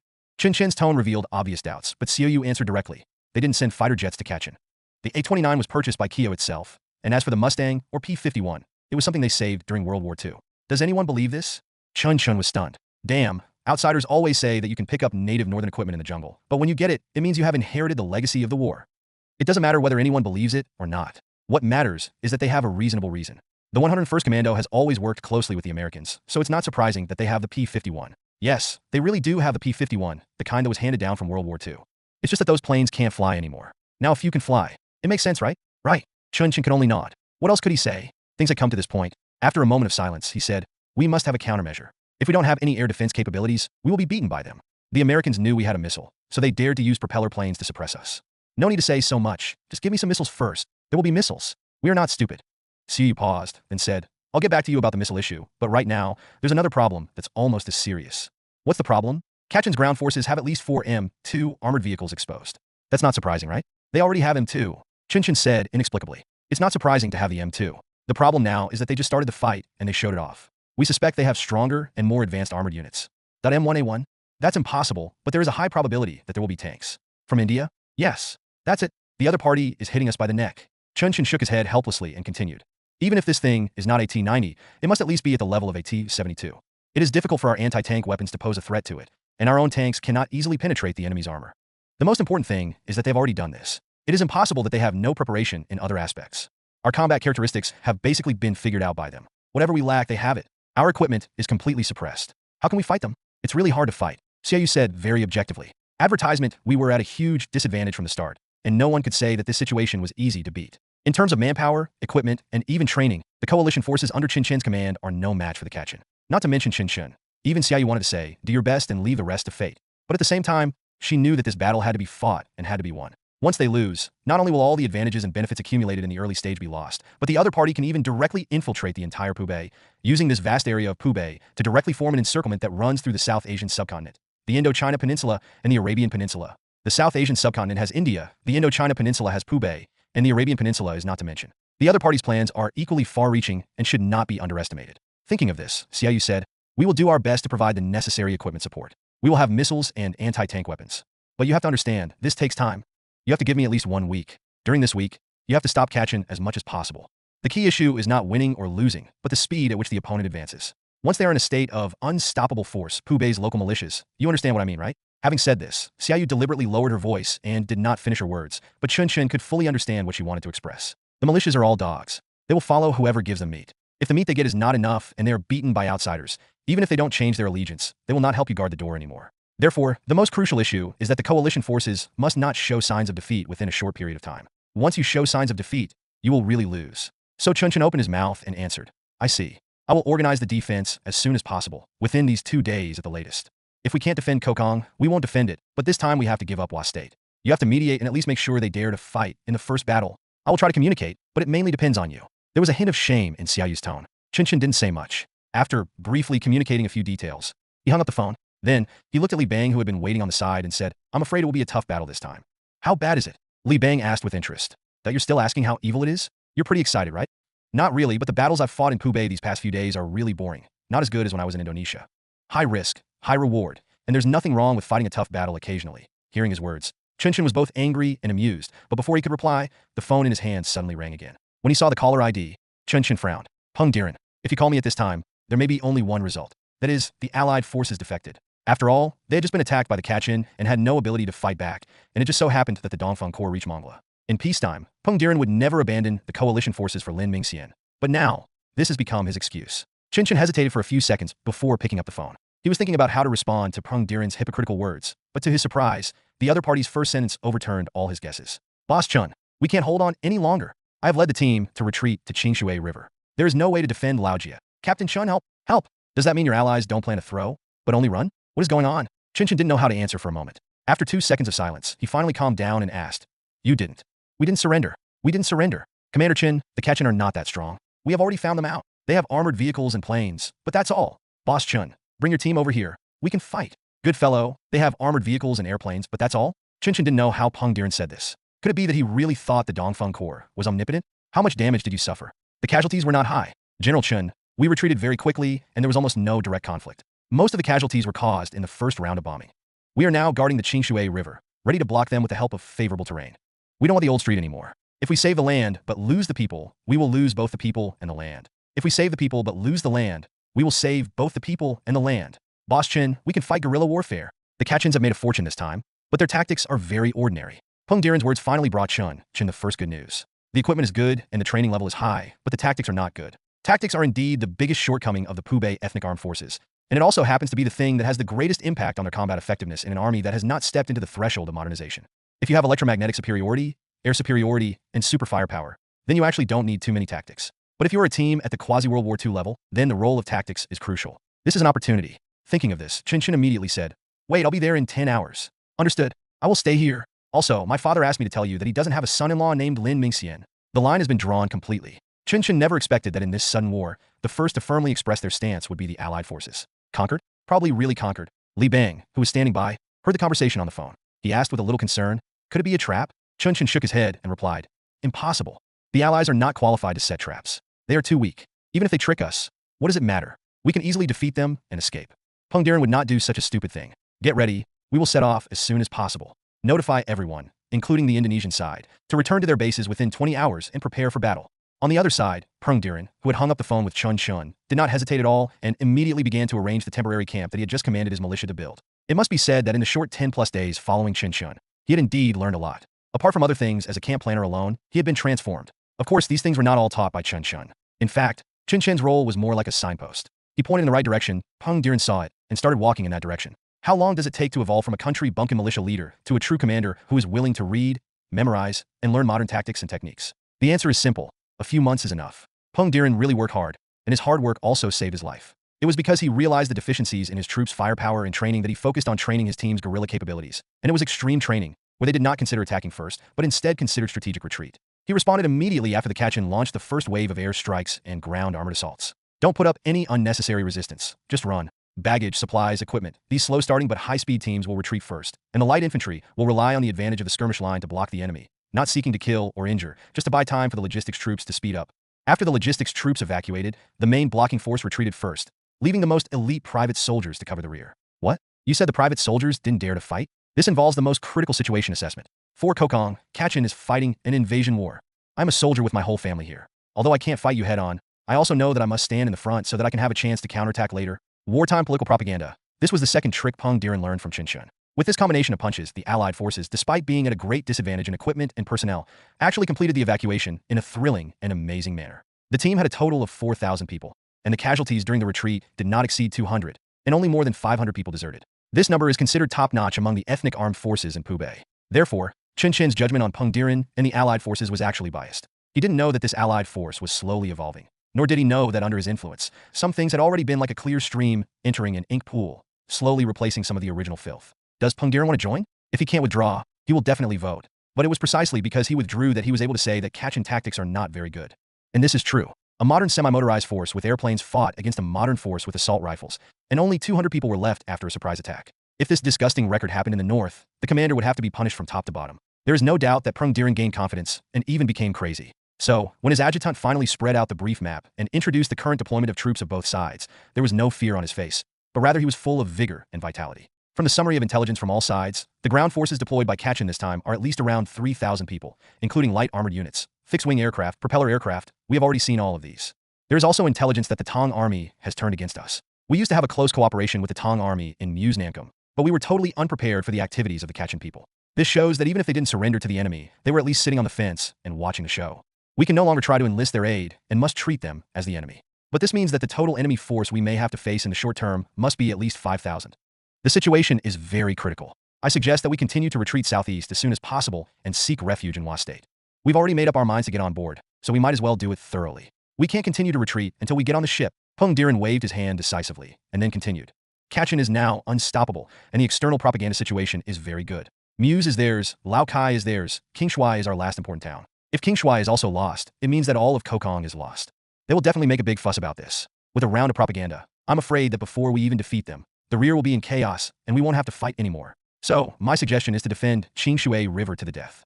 Relying on the riverbank as cover, we can establish a solid blocking line and give full play to our advantage and flexibility. We still have 3,000 people, who can at least defend 3 kilometers of the riverbank. If the key river crossing points are the key points of the battle, the length can even be extended to 10 kilometers. Don't they have armored vehicles and tanks? Blow up all the bridges and see how they get over here. The adjutant looked at Peng Diren in shock and asked, if all the bridges are blown up, will we be able to cross? What else are we going to do? Go over there and get beaten? Peng Diren laughed and replied, do you think the Kachin's move this time is just the same small fight we had with the 4 major families before? They are aiming to unify Pubei and fight against Pagan. They will definitely do whatever it takes. In this case, don't feel bad about the jars and cans. We can repair them later if they are damaged. As long as we can stop the Kachin, do you think we have to repair these bridges ourselves? Notify everyone to blow up the bridge immediately. Only one small bridge will remain within 30 kilometers as our subsequent traffic intersection. Execute quickly, don't delay for a moment. Clear. The adjutant nodded with difficulty, hesitated for a few seconds, and then asked, in this case, will the people in Old Street feel that we have abandoned them? Why do you care about them? Our supply lines have been cut off and our depth has been lost. At this moment, we should not worry about the people's support. We should preserve our strength first, and then find a way to defeat the enemy. Can you really fight? The adjutant still had some doubts that he was actually half a political commissar, and he always looked confident and sure of victory in front of other ordinary soldiers. Only in front of Peng Diren could he ask a few questions from the heart. Can you really fight? No one can explain this question clearly, even if that person were still alive. But there is a famous military commander named Li Yunlong who said something. He said if you can beat them, then fight. If you can't beat them, then what should you do? Draw your sword. When you meet an enemy, you must draw your sword. You may not win if you fight, but you will definitely lose if you don't fight. Having said that, Peng Diren's eyes became firm. He no longer looked at his adjutant's still hesitant eyes, but raised his head and looked towards the northwest. In the dark night, you could vaguely see the lights from the old street more than 20 kilometers away. Because the Allied forces withdrew quickly enough, the order that was finally restored there was not actually greatly affected. Compared with the grim atmosphere of King Shui with soldiers at the gates, the old street that has become an enemy-occupied area seems to be prosperous and peaceful. Peng Diren sighed with emotion, and then said, don't think there's anything funny about me saying that we should draw the sword. There are many things that can only be known after fighting. Look over there, the lights of the old street. Don't forget, Laojia, it took 20 people to fight back. It's just a Kachin. Do you really think they can touch the big Buddha behind the Dongfeng Corps? At the same time, Chen Chen had handed over the mess in Mengla to He Bupa, and he himself returned to Mengka to reorganize the team. Advertisement: this battle was fought in a bumpy and extremely chaotic manner. Although the coalition forces led by the Dongfeng Corps had amazing combat effectiveness, there were indeed many flaws in some tactical handling. As a frontline commander who was personally involved in the work, Chen Chen memorized all these flaws in his mind, intending to sort them out quickly and distribute them to the various groups below for study. However, this matter is not urgent. What he needs to solve more urgently at the moment is the equipment problem. The battle against Mongla was a thorough battle of wealth, because combined with the purpose of training troops, the consumption of basic ammunition and equipment was not restricted. Of course, this is also due to the logistics and freight complex system established by Dongfeng Group under Chen Chen's meticulous management. So far, as long as it is not some special equipment, the ammunition supply of the Dongfeng Corps is still completely sufficient. Especially after the supply from Africa was opened up, heavy artillery shells have become relatively cheap. Now the Dongfeng Corps basically has enough bullets, artillery, shells, and rockets. However, the Dongfeng Corps still faces a major gap in more advanced destructive equipment. There are no missiles, no high-performance anti-aircraft guns, no high-penetration shells, and even large-caliber anti-tank rockets are scarce. At the same time, the enemies of the Dongfeng Corps firmly seized these loopholes of the Dongfeng Corps and even made targeted attribute restraint arrangements. This made Chen Chen feel the importance of intelligence once again, and made him more eager to build Jianghe's Tonglian telecommunications as soon as possible. But like his tactical summary, this was also something that had to be postponed. Sitting in the meeting room of the Dongfeng Corps, he only discussed one thing: equipment and more equipment. Looking at the people attending the meeting in the combat command room, Chen Chen said, I have basically explained the current situation, and the problem is also very clear. What we urgently need to solve now is where to get advanced equipment and how to maximize combat effectiveness. On this point, my idea is very clear, which is to concentrate all advanced weapons in all aspects and concentrate them in one place, the Dongfeng Corps, to form an iron fist that can strike out and block the enemy's offensive.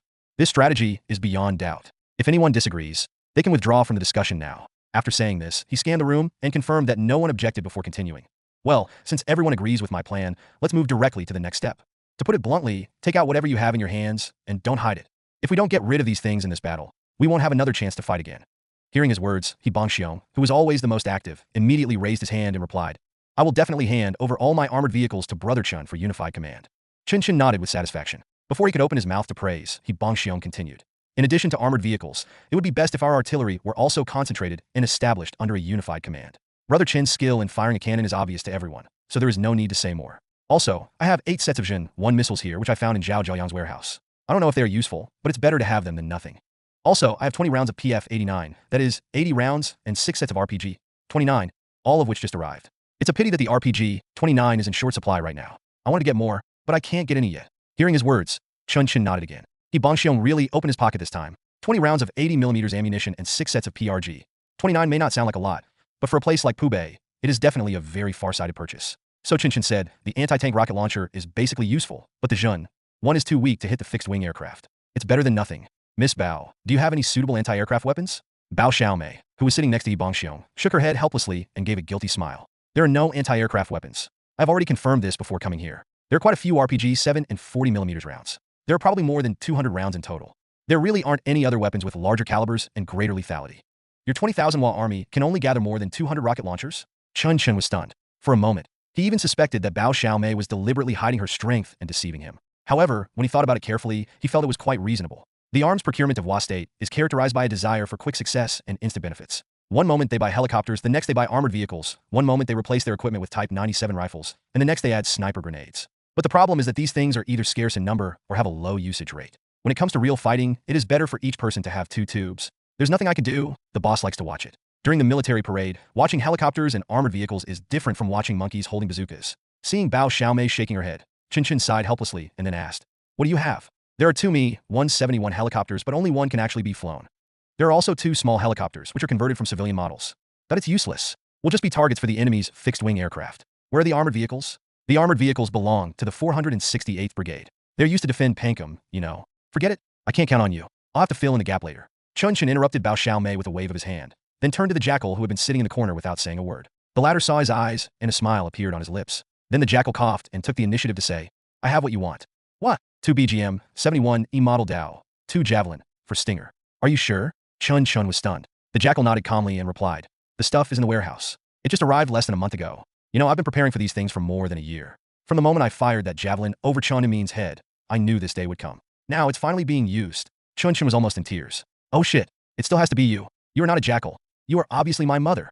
The jackal's equipment was not really directly used by the Dongfeng Corps. In fact, according to the jackal, this batch of equipment had gone through dozens of applications and dozens of approvals before it was finally sent to Myanmar. Even if it was to be used, it had to go through strict procedures and harsh post-assessment. But it doesn't matter. As long as the stuff arrives, the jackal will always find a way to use it. The stricter and more difficult it is, the more it reflects how hard things are to come by and the jackal's sincerity to Chen Chen. After emptying everyone's savings, Chen Chen couldn't wait to find Jackal and asked, "How did you come up with the idea of stockpiling anti-tank equipment? How do you know these things can be used?" The Jackal smiled mysteriously, then replied, "To put it bluntly, these things were originally intended to be used against you." "Against us?" "That's right." The Jackal nodded and continued to explain, "In fact, I realized a long time ago that you would never be satisfied with ordinary tactical teams. You will eventually develop in a more advanced, more heavy, and more mechanized direction. Not only can I see it, but everyone else can see it too. It's just that due to various reasons, the means of restraint against you cannot be fully implemented at once.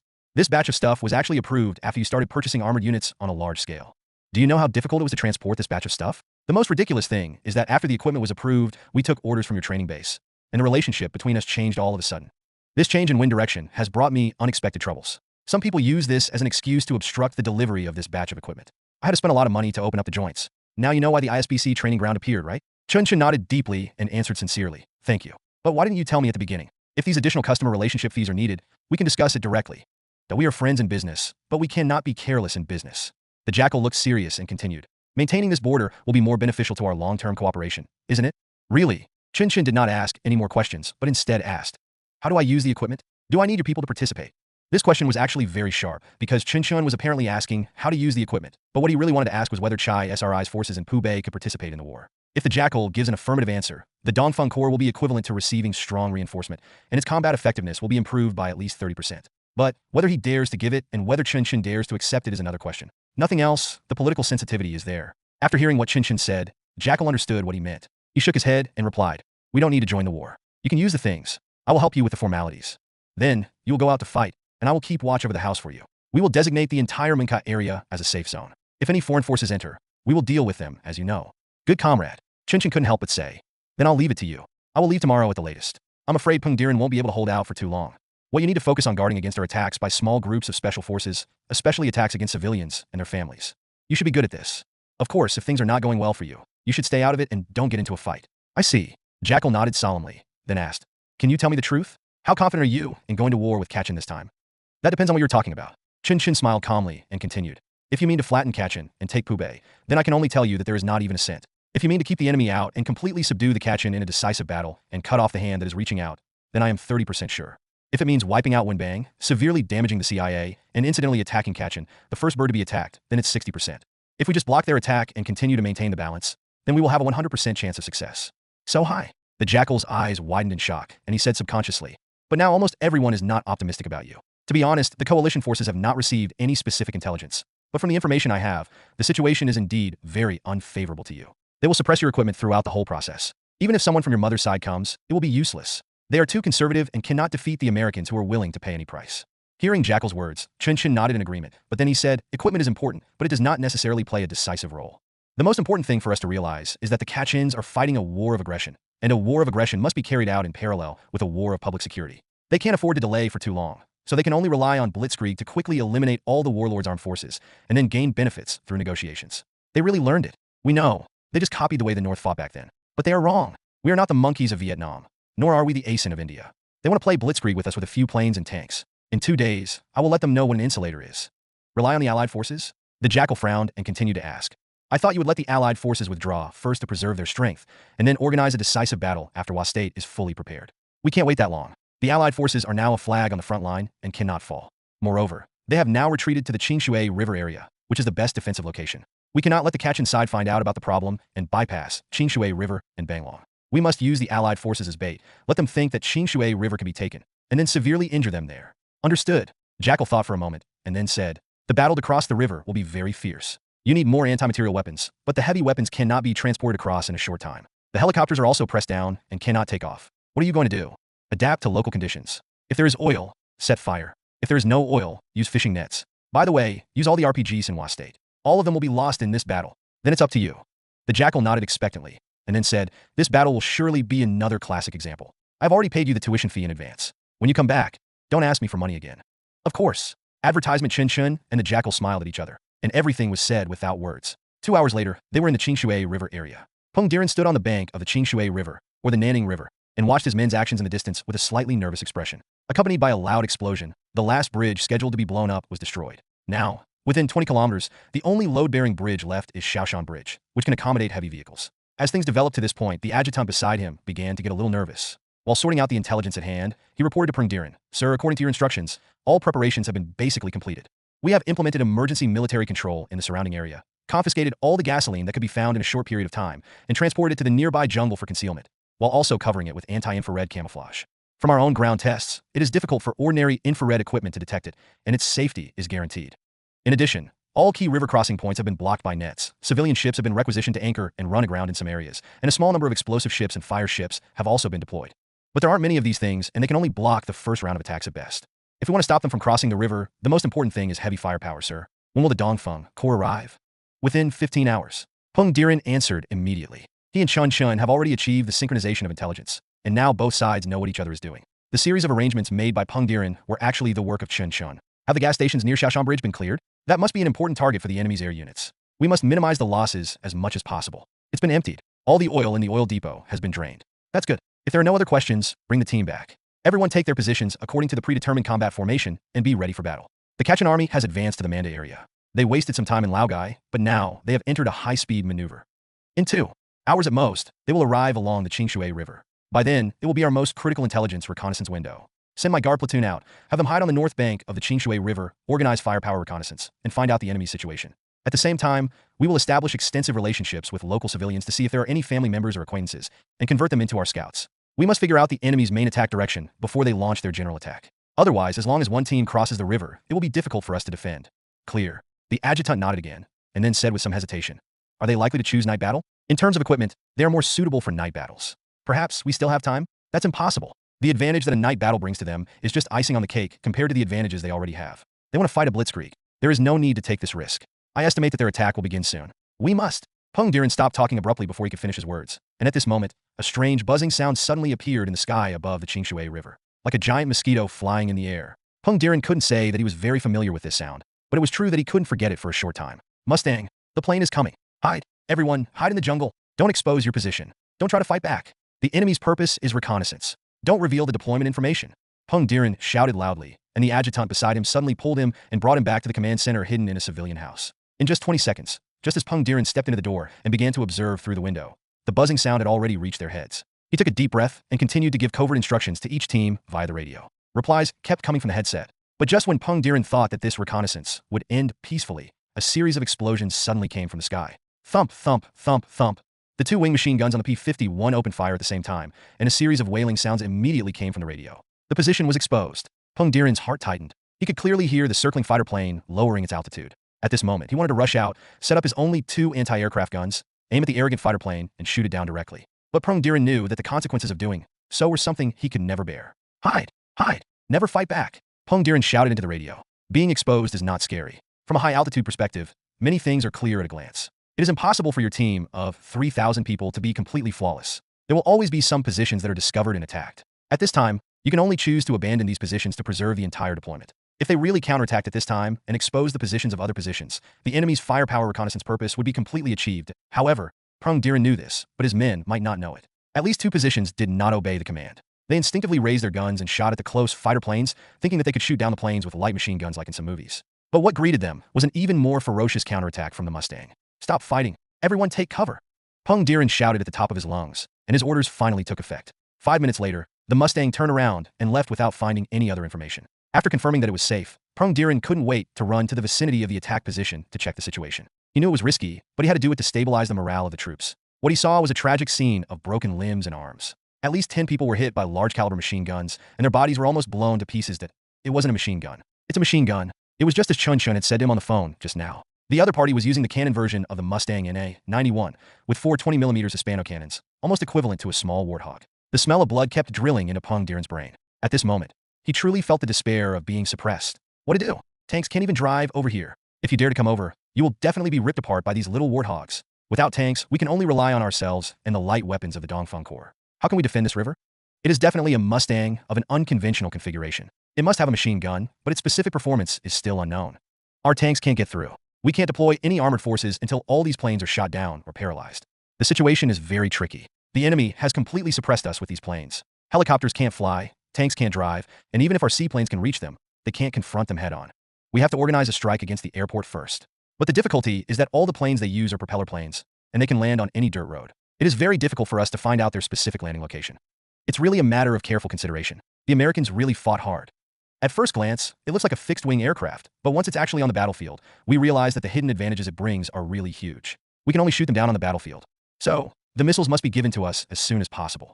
Even if you don't have missiles, at least you should get me some anti-aircraft guns first. Sitting opposite Xiaoyu, who had returned to Myanmar, Chen Chen frowned and spoke in a low voice. His words sounded very much like what some teams would say when they were crying poor, but in fact, all the words were completely true. Therefore, Xiaoyu changed his usual teasing attitude and nodded seriously, then said, "We can provide missiles and anti-aircraft guns, but there are many problems.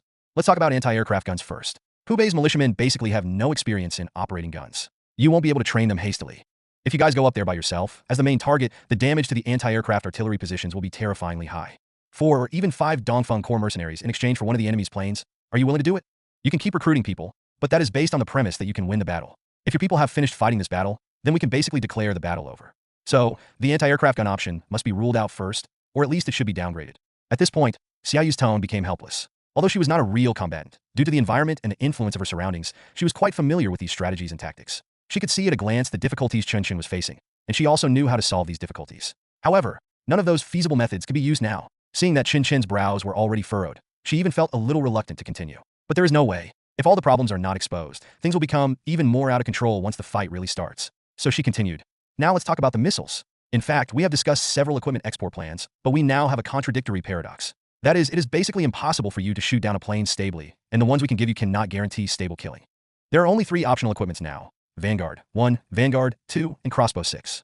These 3 weapons each have their own shortcomings. I can't say for sure. You should know better than me, right?" Chen Chen nodded slowly, but did not answer immediately. In fact, among these 3 missiles, the Vanguard 1 and the Phenon 6 all use passive infrared guidance, which is very effective against some slow-flying jet fighters, but it is not capable of hitting propeller planes flying at full speed on the battlefield. Because propeller aircraft have small heat sources and weak heat signals, and their flight altitudes are often relatively high, it is problematic whether your missile can lock onto them, not to mention tracking them after launch. Even if there are no decoy bombs on the plane, you have to rely on luck to hit it. In this regard, the disadvantages of these 2 individual air defense missiles are actually the same as those of the Zheng 1. As for Avant 2, this thing at least has focal plane imaging, but due to relatively backward technology, its tracking and guidance efficiency is relatively low. In actual combat, it usually needs to be used in conjunction with a target indication radar and a small fire control system. Without the guidance of the fire control radar and data link tracking, the effect of this thing is not much better than that of the Vanguard 1. Thinking of this, Chen Chen asked tentatively, "Vanguard 1 and Vanguard 2 are not good. Can you give me some Vanguard 12?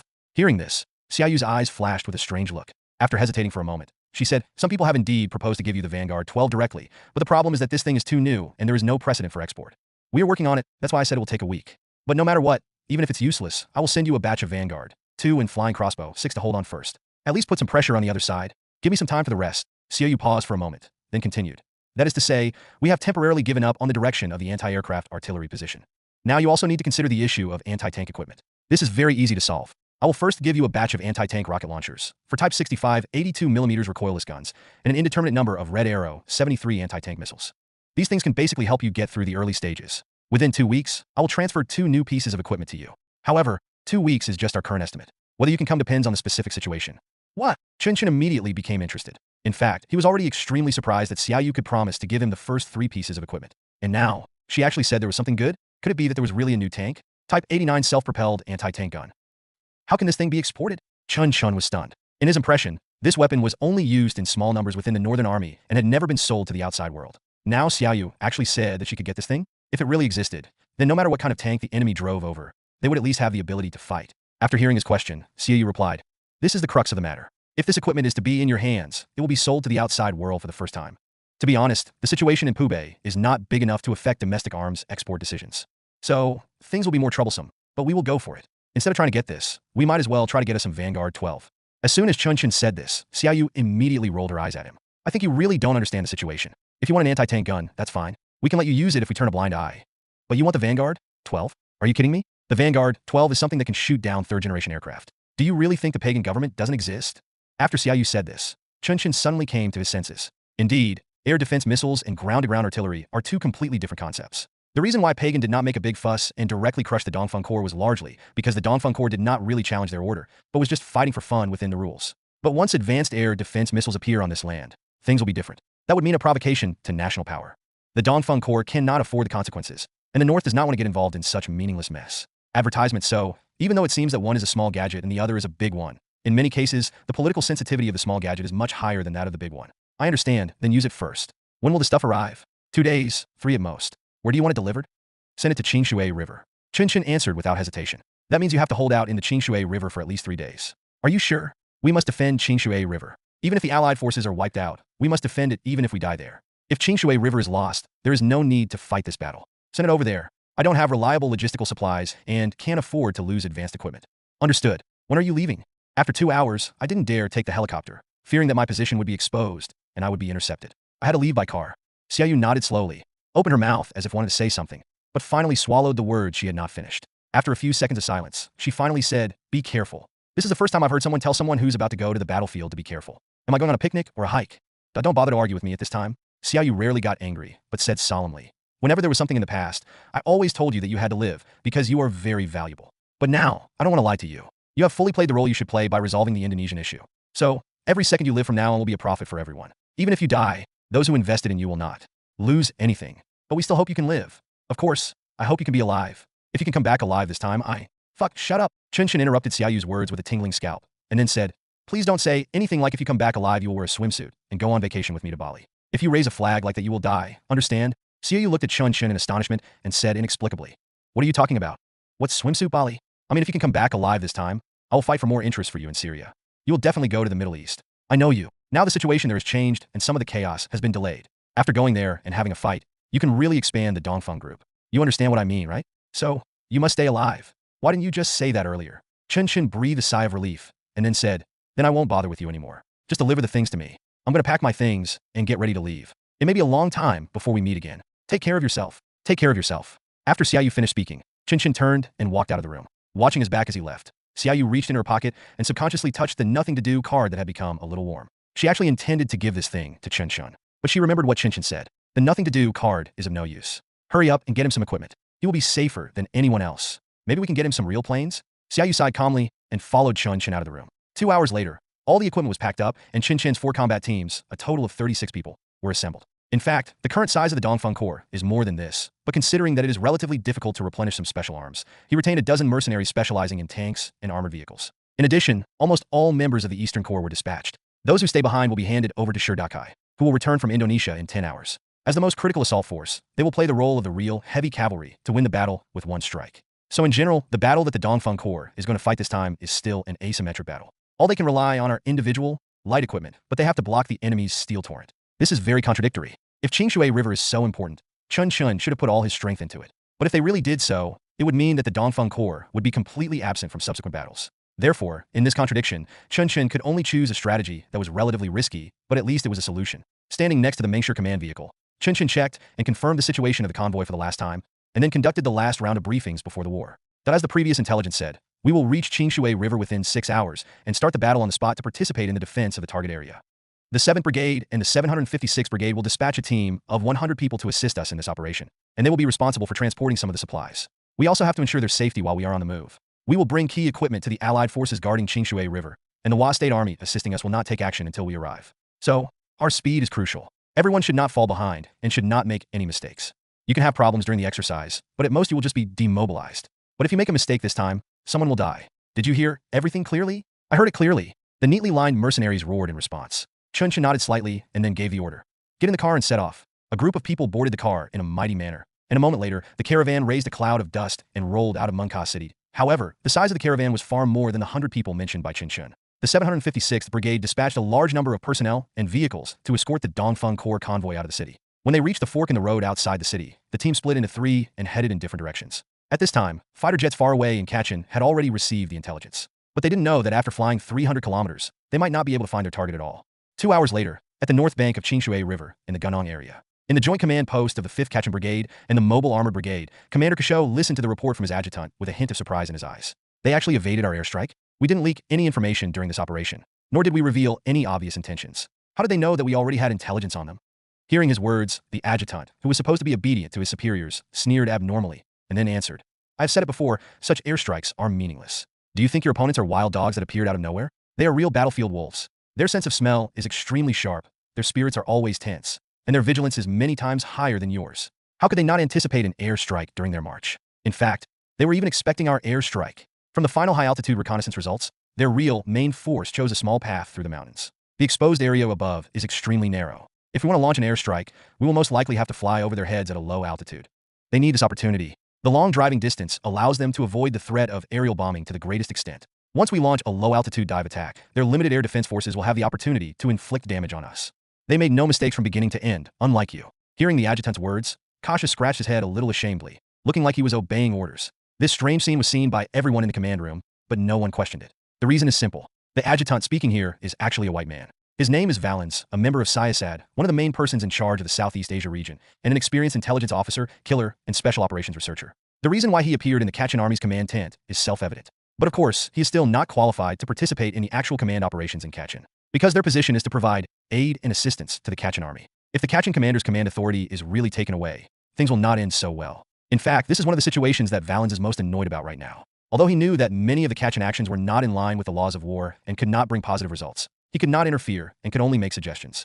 And many times, Kishou really didn't listen to his advice. Valens even vaguely felt that Kashur only treated Syasad as a tool, and his heart might not be as loyal as he appeared. However, Valens didn't have much to do about it. His authority was not great enough, and his status was not high enough, so he naturally couldn't expect Cardinal to wag his tail and beg for mercy like a dog. All he could do was to complain afterward, as he was doing now, and summarize some lessons for them. Looking at Kishou, who had nothing to say, Valens sighed softly, and then said, In short, you must take your enemies seriously. I have stressed countless times that the Dongfeng Corps is not an ordinary opponent. They are very strong, and they are not strong in so-called small-scale special operations capabilities. This is your biggest misunderstanding. You always think they are special forces like SEAL Team 6, and that they have no power to fight back against regular troops. You are kidding me. Have you ever seen a special forces unit that can't wait to buy tanks after getting rich? They are Wagner who haven't grown up yet, or maybe even the outlaws who haven't grown up yet.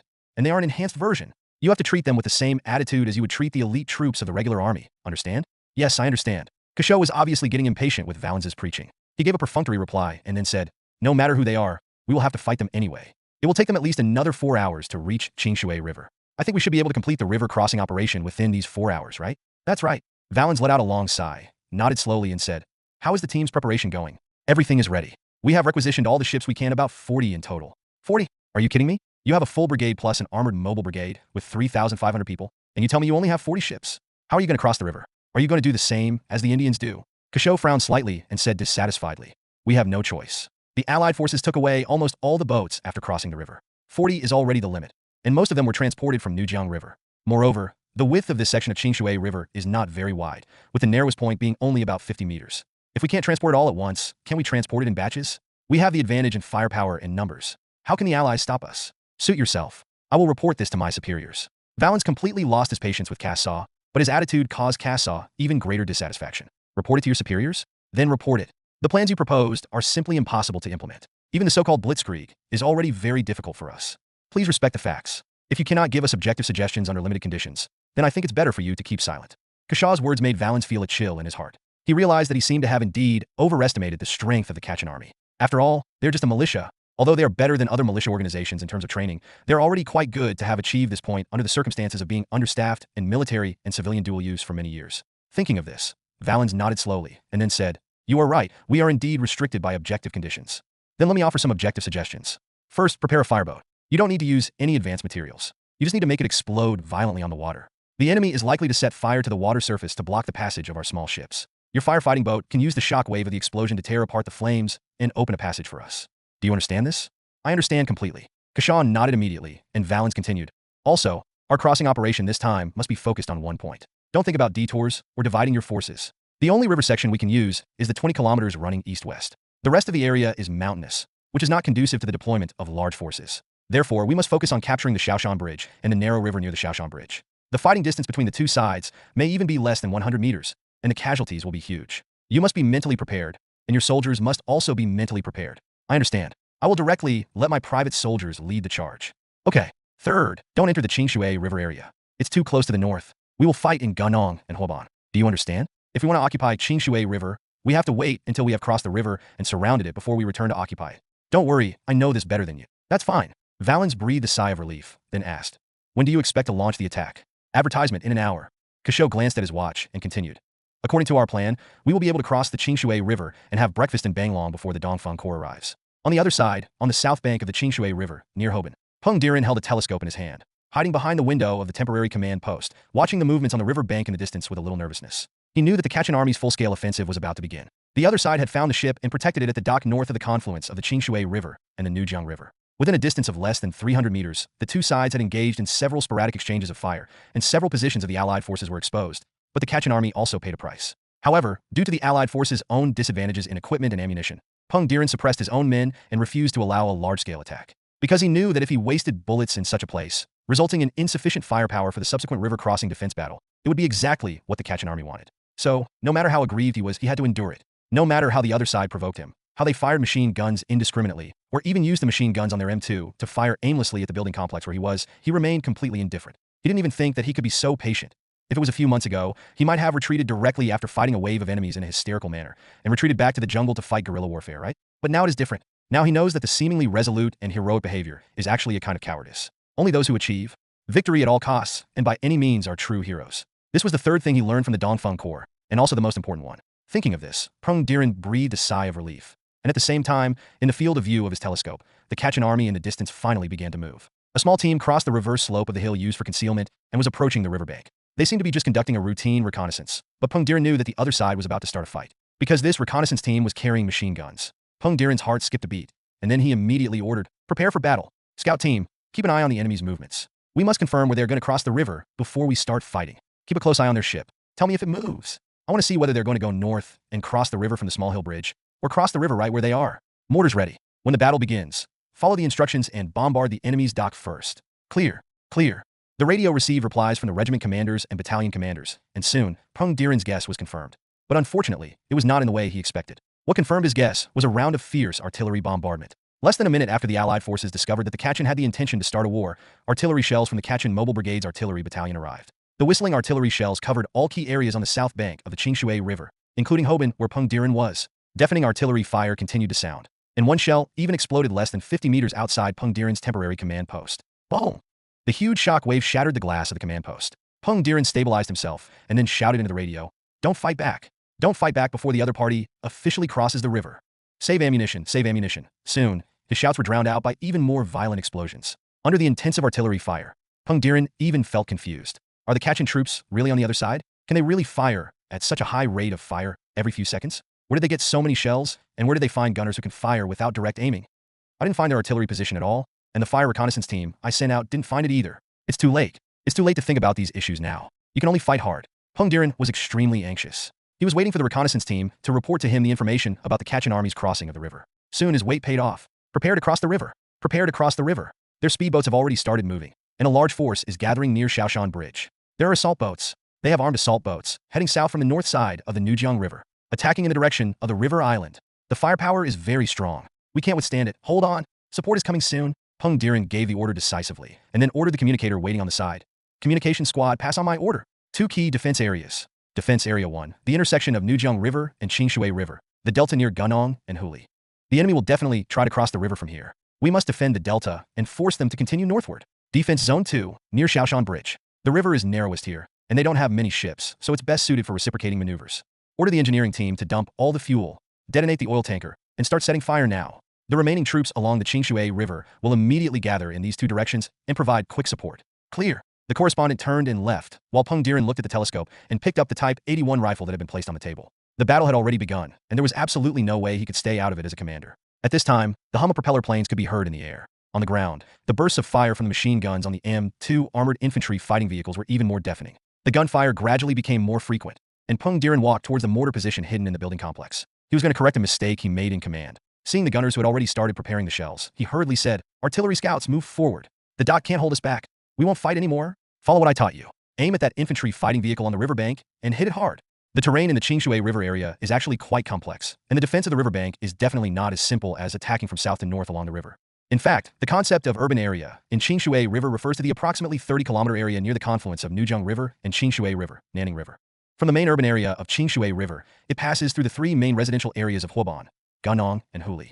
These three residential areas are the focus of the Allied forces' interception and defense of the Kachin army because of their relatively narrow river channels, numerous shelters, and excellent conditions for crossing the river. Similarly, the Kachin army can basically only initiate river crossing at these 3 points, because in other river areas, due to the poor geographical environment, rugged terrain, and soft riverbed texture, it is actually not suitable for large-scale beach landing operations. In other words, Peng Diren was actually able to determine roughly 3 defensive points at the beginning. But even so, he had no way of judging where the opponent would launch the main attack. Huli is the last corner before the confluence of the Nujiang River and the Qingshui River. There are vast sandbanks and river islands, which are conducive to the team's establishment of defensive fulcrums and suppressive firepower. More importantly, the Kachin can board the ship directly upstream of the Nujiang River to avoid possible attacks during the boarding process. Theoretically, this is the most likely location to be chosen as the crossing point. But the problem is that if they cross the river here, the next step for the Kachin army will be to enter the jungle on the south side of the Nujiang Qingshui River, away from the main road. If they want to attack the Qingshui River to the east, they will have to go through another round of trekking and cross the Qingshui River, which runs from north to south near Gongnong. The whole way was jungle, and the difficulties they faced were too great while carrying heavy equipment. As for Gunong and Hoban Hill Bridge, from a topographical point of view, Gunong is the area where the Nujiang River and the Qingshui River actually meet. There are vast flat sandbars nearby, and it has been developed for a long time. There are even a lot of cement-paved roads made by nearby factories, which are fully capable of attacking. The area near Shaoshan Bridge is the narrowest part of the Qingshui River, and the last bridge for traffic is retained there, which is undoubtedly the focus of the competition. Therefore, Peng Diren did not deploy many troops in Huli at the beginning, but instead focused on defending Gunong and Hoban Shaoshan Bridge. But obviously, his judgment was wrong. It seemed that the other side had no intention of letting the heavy equipment cross the river. Instead, they wanted to rely on the fire suppression advantage established on the other side of the river to send the infantry over, and then quickly cross the jungle and launch a siege on the Allied forces from west to east. Once their plan is successfully implemented, the Allied forces will face an extremely passive situation. Fight? With enemies coming from both sides, it was already very difficult to defend, not to mention the heavy firepower on the other side. The Allied forces had no way to deal with it. Retreat? Once you withdraw, the last line of defense of Qingshui River will be completely lost. What's more contradictory is that you may not even be able to retreat. The Allied forces are good at mountain and jungle warfare, but can they not fight the Kachin? If they bite them, what room will the Allied forces have to resist? Therefore, after seeing the situation clearly,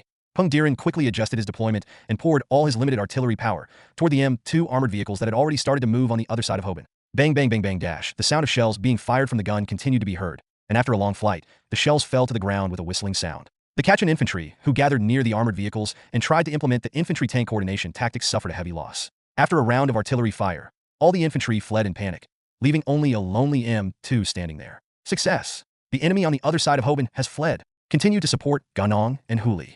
Hold on, and we will win. Peng Diren was overchut. The mortar team he had trained with great difficulty to conduct non-visual shooting finally came into play for the first time, but he forgot that the Kachin artillery was no longer the same artillery as before. He made one of the most deadly mistakes on the battlefield, but also the easiest mistake for an immature artillery commander to make. That is, after completing a round of shelling, there was no timely transfer. Just as he was happily sharing the news of victory with other subordinate commanders on the front line in an attempt to boost morale, a horrifying voice suddenly appeared in his ears. No, not a plane. It is the unique, dull, drumming sound after a large-caliber artillery shell explodes on the ground. Oh!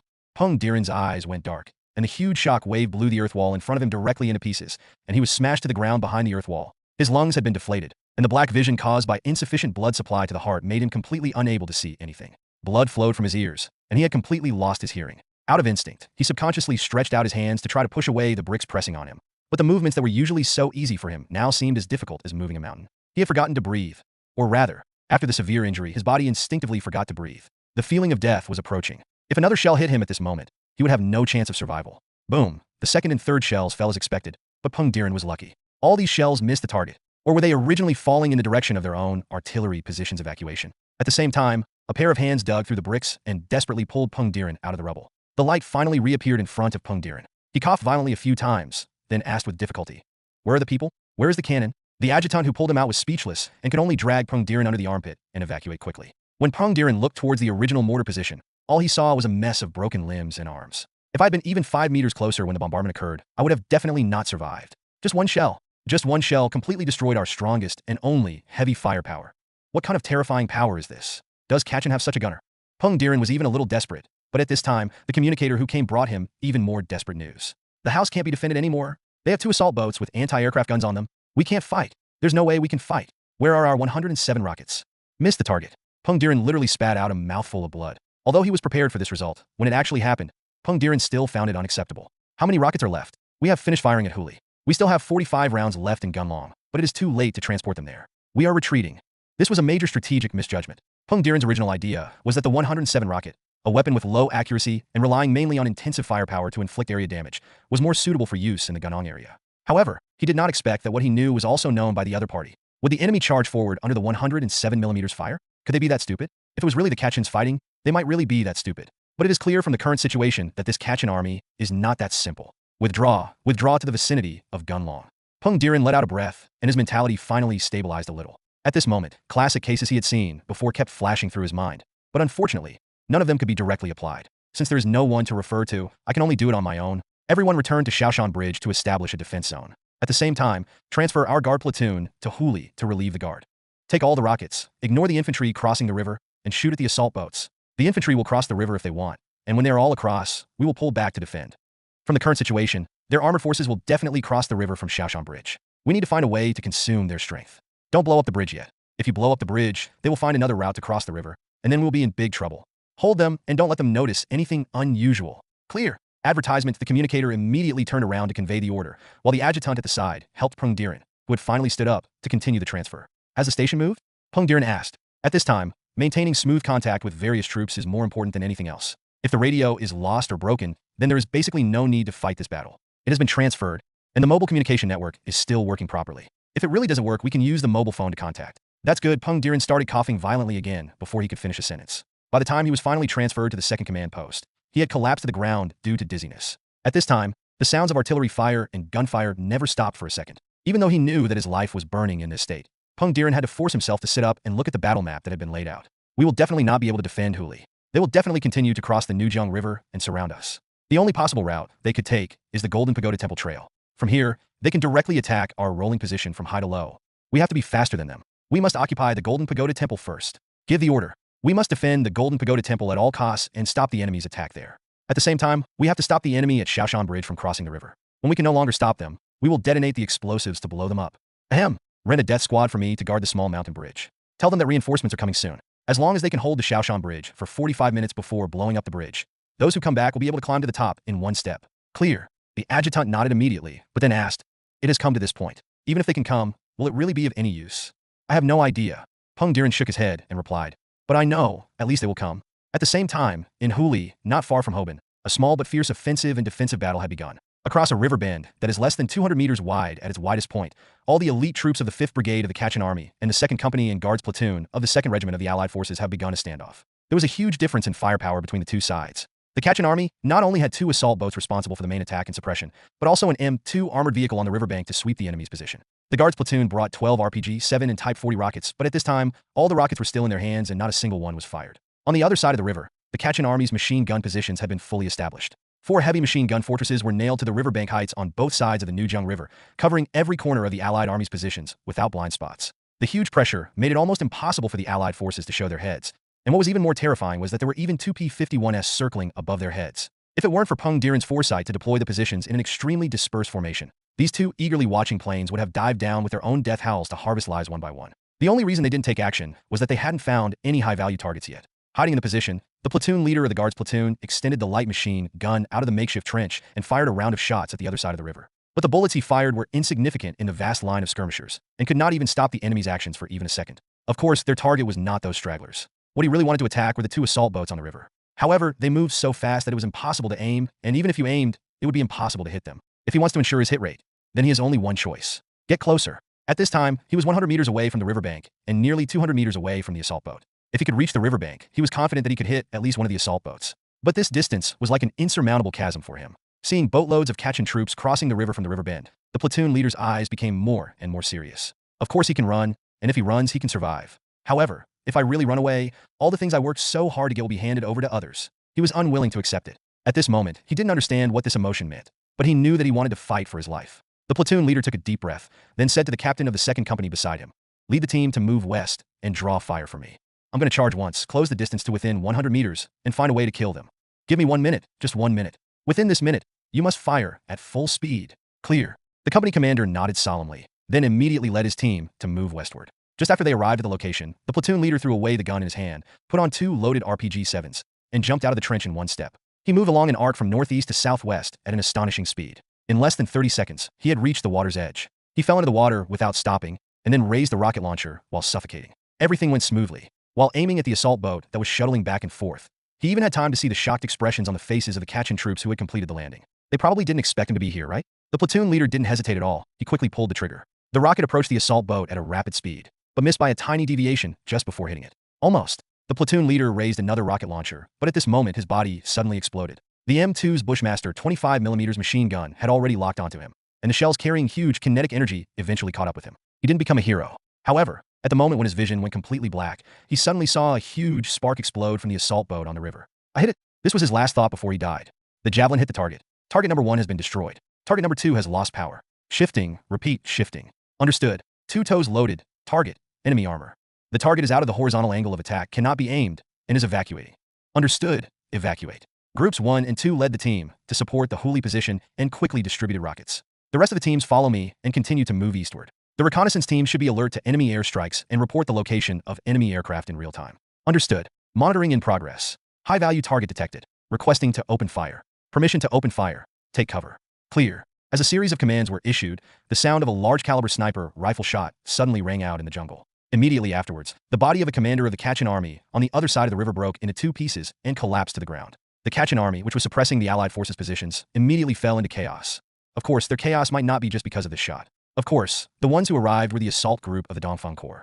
Just 3 minutes ago, their assault convoy passed through Banglong, crossed Manhattan, and arrived near Huli along the path. 1 hour before they arrived, the Kachin army's river crossing operation had already begun. After all, they were a step slow. A large number of infantry had crossed the Nujiang River under the cover of heavy firepower and began to attack the Allied forces in the Huli position. The situation once became one-sided. Under such an extremely urgent situation, the Dongfeng Corps that had just arrived immediately adjusted its deployment. Chen Chen gave up the original strategy of hiding in a surprise decapitation position and directly intervened in the fight between the 2 sides for the Huli position. He used 2 javelins to sink the 2 assault boats that were maneuvering quickly on the river completely to the bottom of the water.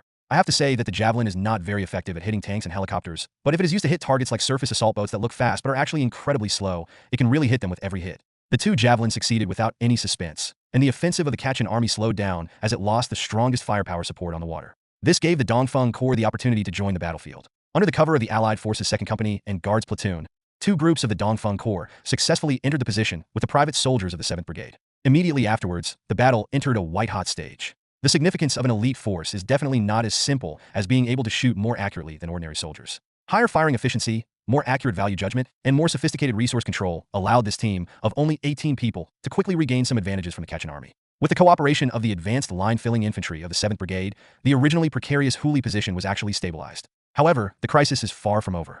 Just as the 2 groups of the Dongfeng Corps entered the position, Chen Chen led the other 2 groups to maneuver to the east side of the position. They were not going to support the Gunong position, but to find a suitable commanding height in the east of the position and find a way to shoot down the fighter planes that were diving and attacking. Chen Chen was rarely wearing a heavy level 4 bulletproof vest, but chose a level 3 bulletproof vest with lower protection, but also lighter. While he followed Lin He and quickly shuttled through the jungle, he was also giving orders to the rear. Pay attention to hiding anti-tank positions and looking for opportunities to strike enemy armored vehicles.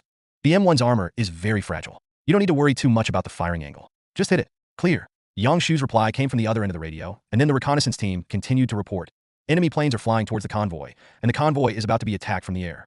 Get out of the car and hide. Abandon all your equipment. Chen Chen answered calmly, without a trace of regret in his tone. Of course, it was impossible for him to feel regretful, because in fact, there was no longer any key equipment and supplies on the convoy. Why was his arrival delayed? It was because he chose to have everyone get off the vehicle and walk when they approached the Qingshui River battle zone. Why did he bring his private soldiers from the 7th Brigade? Was he really just a line filler? No, he was going to take away all the individual bazookas he could collect. The biggest role of these private soldiers is not as fighters, but as porters, and it's clear that his strategy worked. The enemy was attracted by his overly conspicuous Mengsher command vehicle. The 2 fighter jets that were originally hovering in the air were attracted and flew towards the convoy. This short distance of 3 kilometers provided them with a unique window of maneuver. At this time, Chen Chen had led his team to the high ground east of the Huli position and quickly found a suitable shelter on the south side of Highway 34 and began to deploy an air defense position. Now, this team still has 4 Stingers and 4 Needle Ones. Chen Chen is going to use the limited anti-aircraft firepower to shoot down the 2 Mustangs in the air. This is definitely not an easy task for the simple reason that the terrain near Huli is a bit too flat. There were no cliffs or mountains with an altitude of more than 200 meters. In this case, even if the opponent's Mustang used a dive attack, the altitude to the ground would not be less than 500 meters. However, Chen Chen had no other choice but to take a gamble. After this round, if he still cannot persuade the opponent's air force to retreat, he can only defend under the pressure of the airstrike. Behind him, the attackers and defenders of the Huli position had begun to enter a stalemate. The reconnaissance team professionally changed their reconnaissance positions continuously and inflicted effective casualties on the enemy's high-value targets before each maneuver. In just 3 minutes, 2 heavy machine gun positions have been silenced, and more than 3 enemy commanders were killed.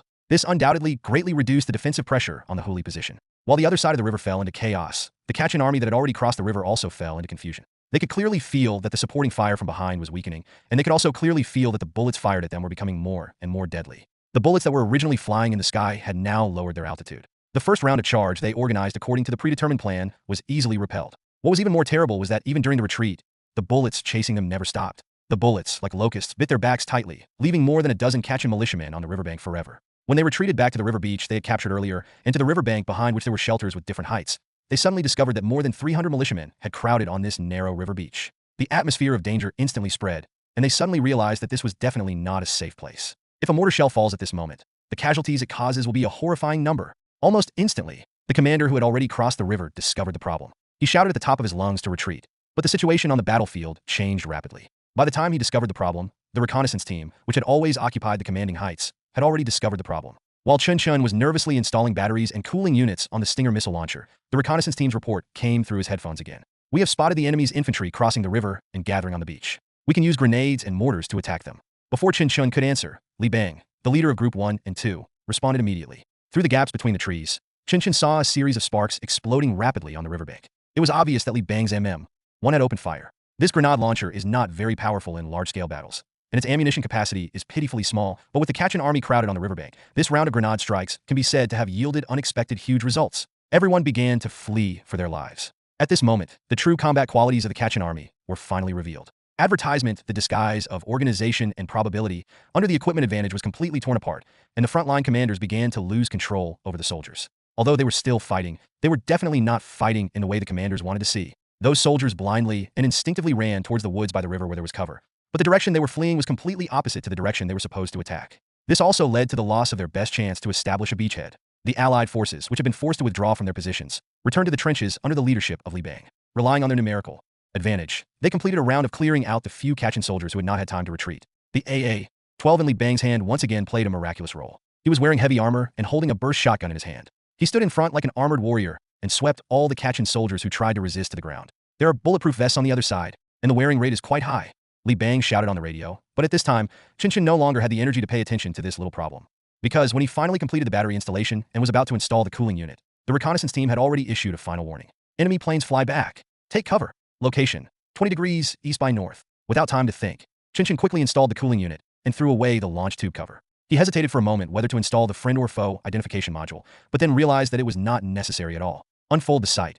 Aim at the sky at a 45-degree angle. Face the direction indicated by the reconnaissance team, and wait quietly. At this moment, the entire battlefield seemed to have come to a standstill. At least on the Dongfeng Corps side, the battlefield was indeed stagnant. No one chose to continue shooting, but under the guidance of the radio and the leadership of the frontline commanders, everyone began to look for cover. Trenches are not necessarily completely reliable. Crowding in trenches will only result in wasted lives being given to planes in the sky. Therefore, the vast majority of the 7th Brigade's private soldiers dispersed southward as instructed and rushed into the bushes and behind the mounds of earth. However, the Allied forces, which had no radio contact with the Dongfeng Corps, had no time to react. They also received Li Bang's warning, but they chose to hide where they were. A cruel harvest fell upon their heads. The overly dense formation caused the Kachin army to suffer heavy losses and also caused heavy losses to the 7th Company of the Allied Army. 2 Mustangs flew low, and 4 12.7mm heavy machine guns and 2 20mm machine guns opened fire simultaneously, turning the Allied positions into a hell filled with blood mist. Chen Chen watched 2 Mustangs fly over his head, watched them launch a ground-licking attack similar to the Warthog, and watched the exploded human body parts fly everywhere, but he did not shoot. The reason is simple: the height angles are not satisfied. He didn't even track the target because tracking the target consumes a lot of power, and the Stinger's battery and cooling unit can only support continuous tracking for up to 45 seconds. Therefore, the kind of operation in the movie where you can't track and drop it and then pick it up to track when you find an opportunity is basically impossible. As long as you pull the weapon and thruster safety, the power will be consumed quickly. He needs an absolutely reliable opportunity and a one-shot kill angle. And this angle is only possible when the wild horse is flying towards him. The good news is that the enemy's vision has been completely attracted to the front position. Those Allied forces had completely become bait, diverting the attention of the 2 P-51 pilots. The reply was that if one of the pilots had even glanced in Chen Chen's direction, there would be almost no chance of him surviving. Because the location where the missile was launched was an open area, Chen Chen felt unprecedentedly nervous. He even felt like he was gambling with his life. But in contrast, the veteran from the north beside him was extremely calm. When the P-51 drew an amazing arc in the distant sky, turned around, and flew towards him again, the veteran's calm voice came to Chen Chen's ears. "I'm locked on, launching in 30 seconds. Clear." Chen Chen pressed the follow button at the same time. The aiming frame followed the enemy plane's movement. The vibration indicator emitted a sharp prompt sound after 5 seconds. Chen Chen immediately said, "Lock on fire." Bang, bang. The 2 Stinger missiles were launched into the air almost at the same time, and the 2 men did not stop at all. After completing the launch, they immediately fled madly with the launch tubes. They turned to the second position 150 meters away. At the same time, he quickly removed the battery and cooling unit from the launcher and replaced it with a new battery after arriving at the second position. At this point, the 2 Stingers had lost their target and were flying off in an unknown direction. P-51 discovered the number 1 position where Chen Chen was originally located and without hesitation began to pour artillery shells towards the position at an extremely long distance. Now, the 2 sides are facing each other. Chen Chen moved very quickly. He knew that this great opportunity would be fleeting. He had already replaced the cooling unit and loaded the missiles. But when he aimed at the approaching plane, the aiming system did not work as he expected. Chen Chen's scalp exploded instantly, and he suddenly realized that the Stinger system required a cooling time. Above 37 degrees, the tracking module is said to take no more than 5 seconds to cool down. But in fact, the cooling speed is completely metaphysical. Any inexplicable interference will cause it to enter a vicious circle. His breathing had frozen, and at the same time, the veteran next to him had already fired his second Stinger. And once again, he was dodged by the oncoming P-51. Its speed is still too high, and the characteristic of the Stinger is that when the speed of the aircraft exceeds a certain threshold, the hit rate will drop sharply. But even so, with 4 Stingers, can't they even shoot down a plane? Chen Chen kept trying to track, and finally, the vibration indicator pressed against his cheek made a sound. Without any hesitation, Chen Chen pulled the trigger, dropped the launcher, and then followed the evacuated veterans to hide in the jungle. And just as he dived into the bushes, a loud noise was heard in the sky. When he looked back, he saw a firebird falling from the sky.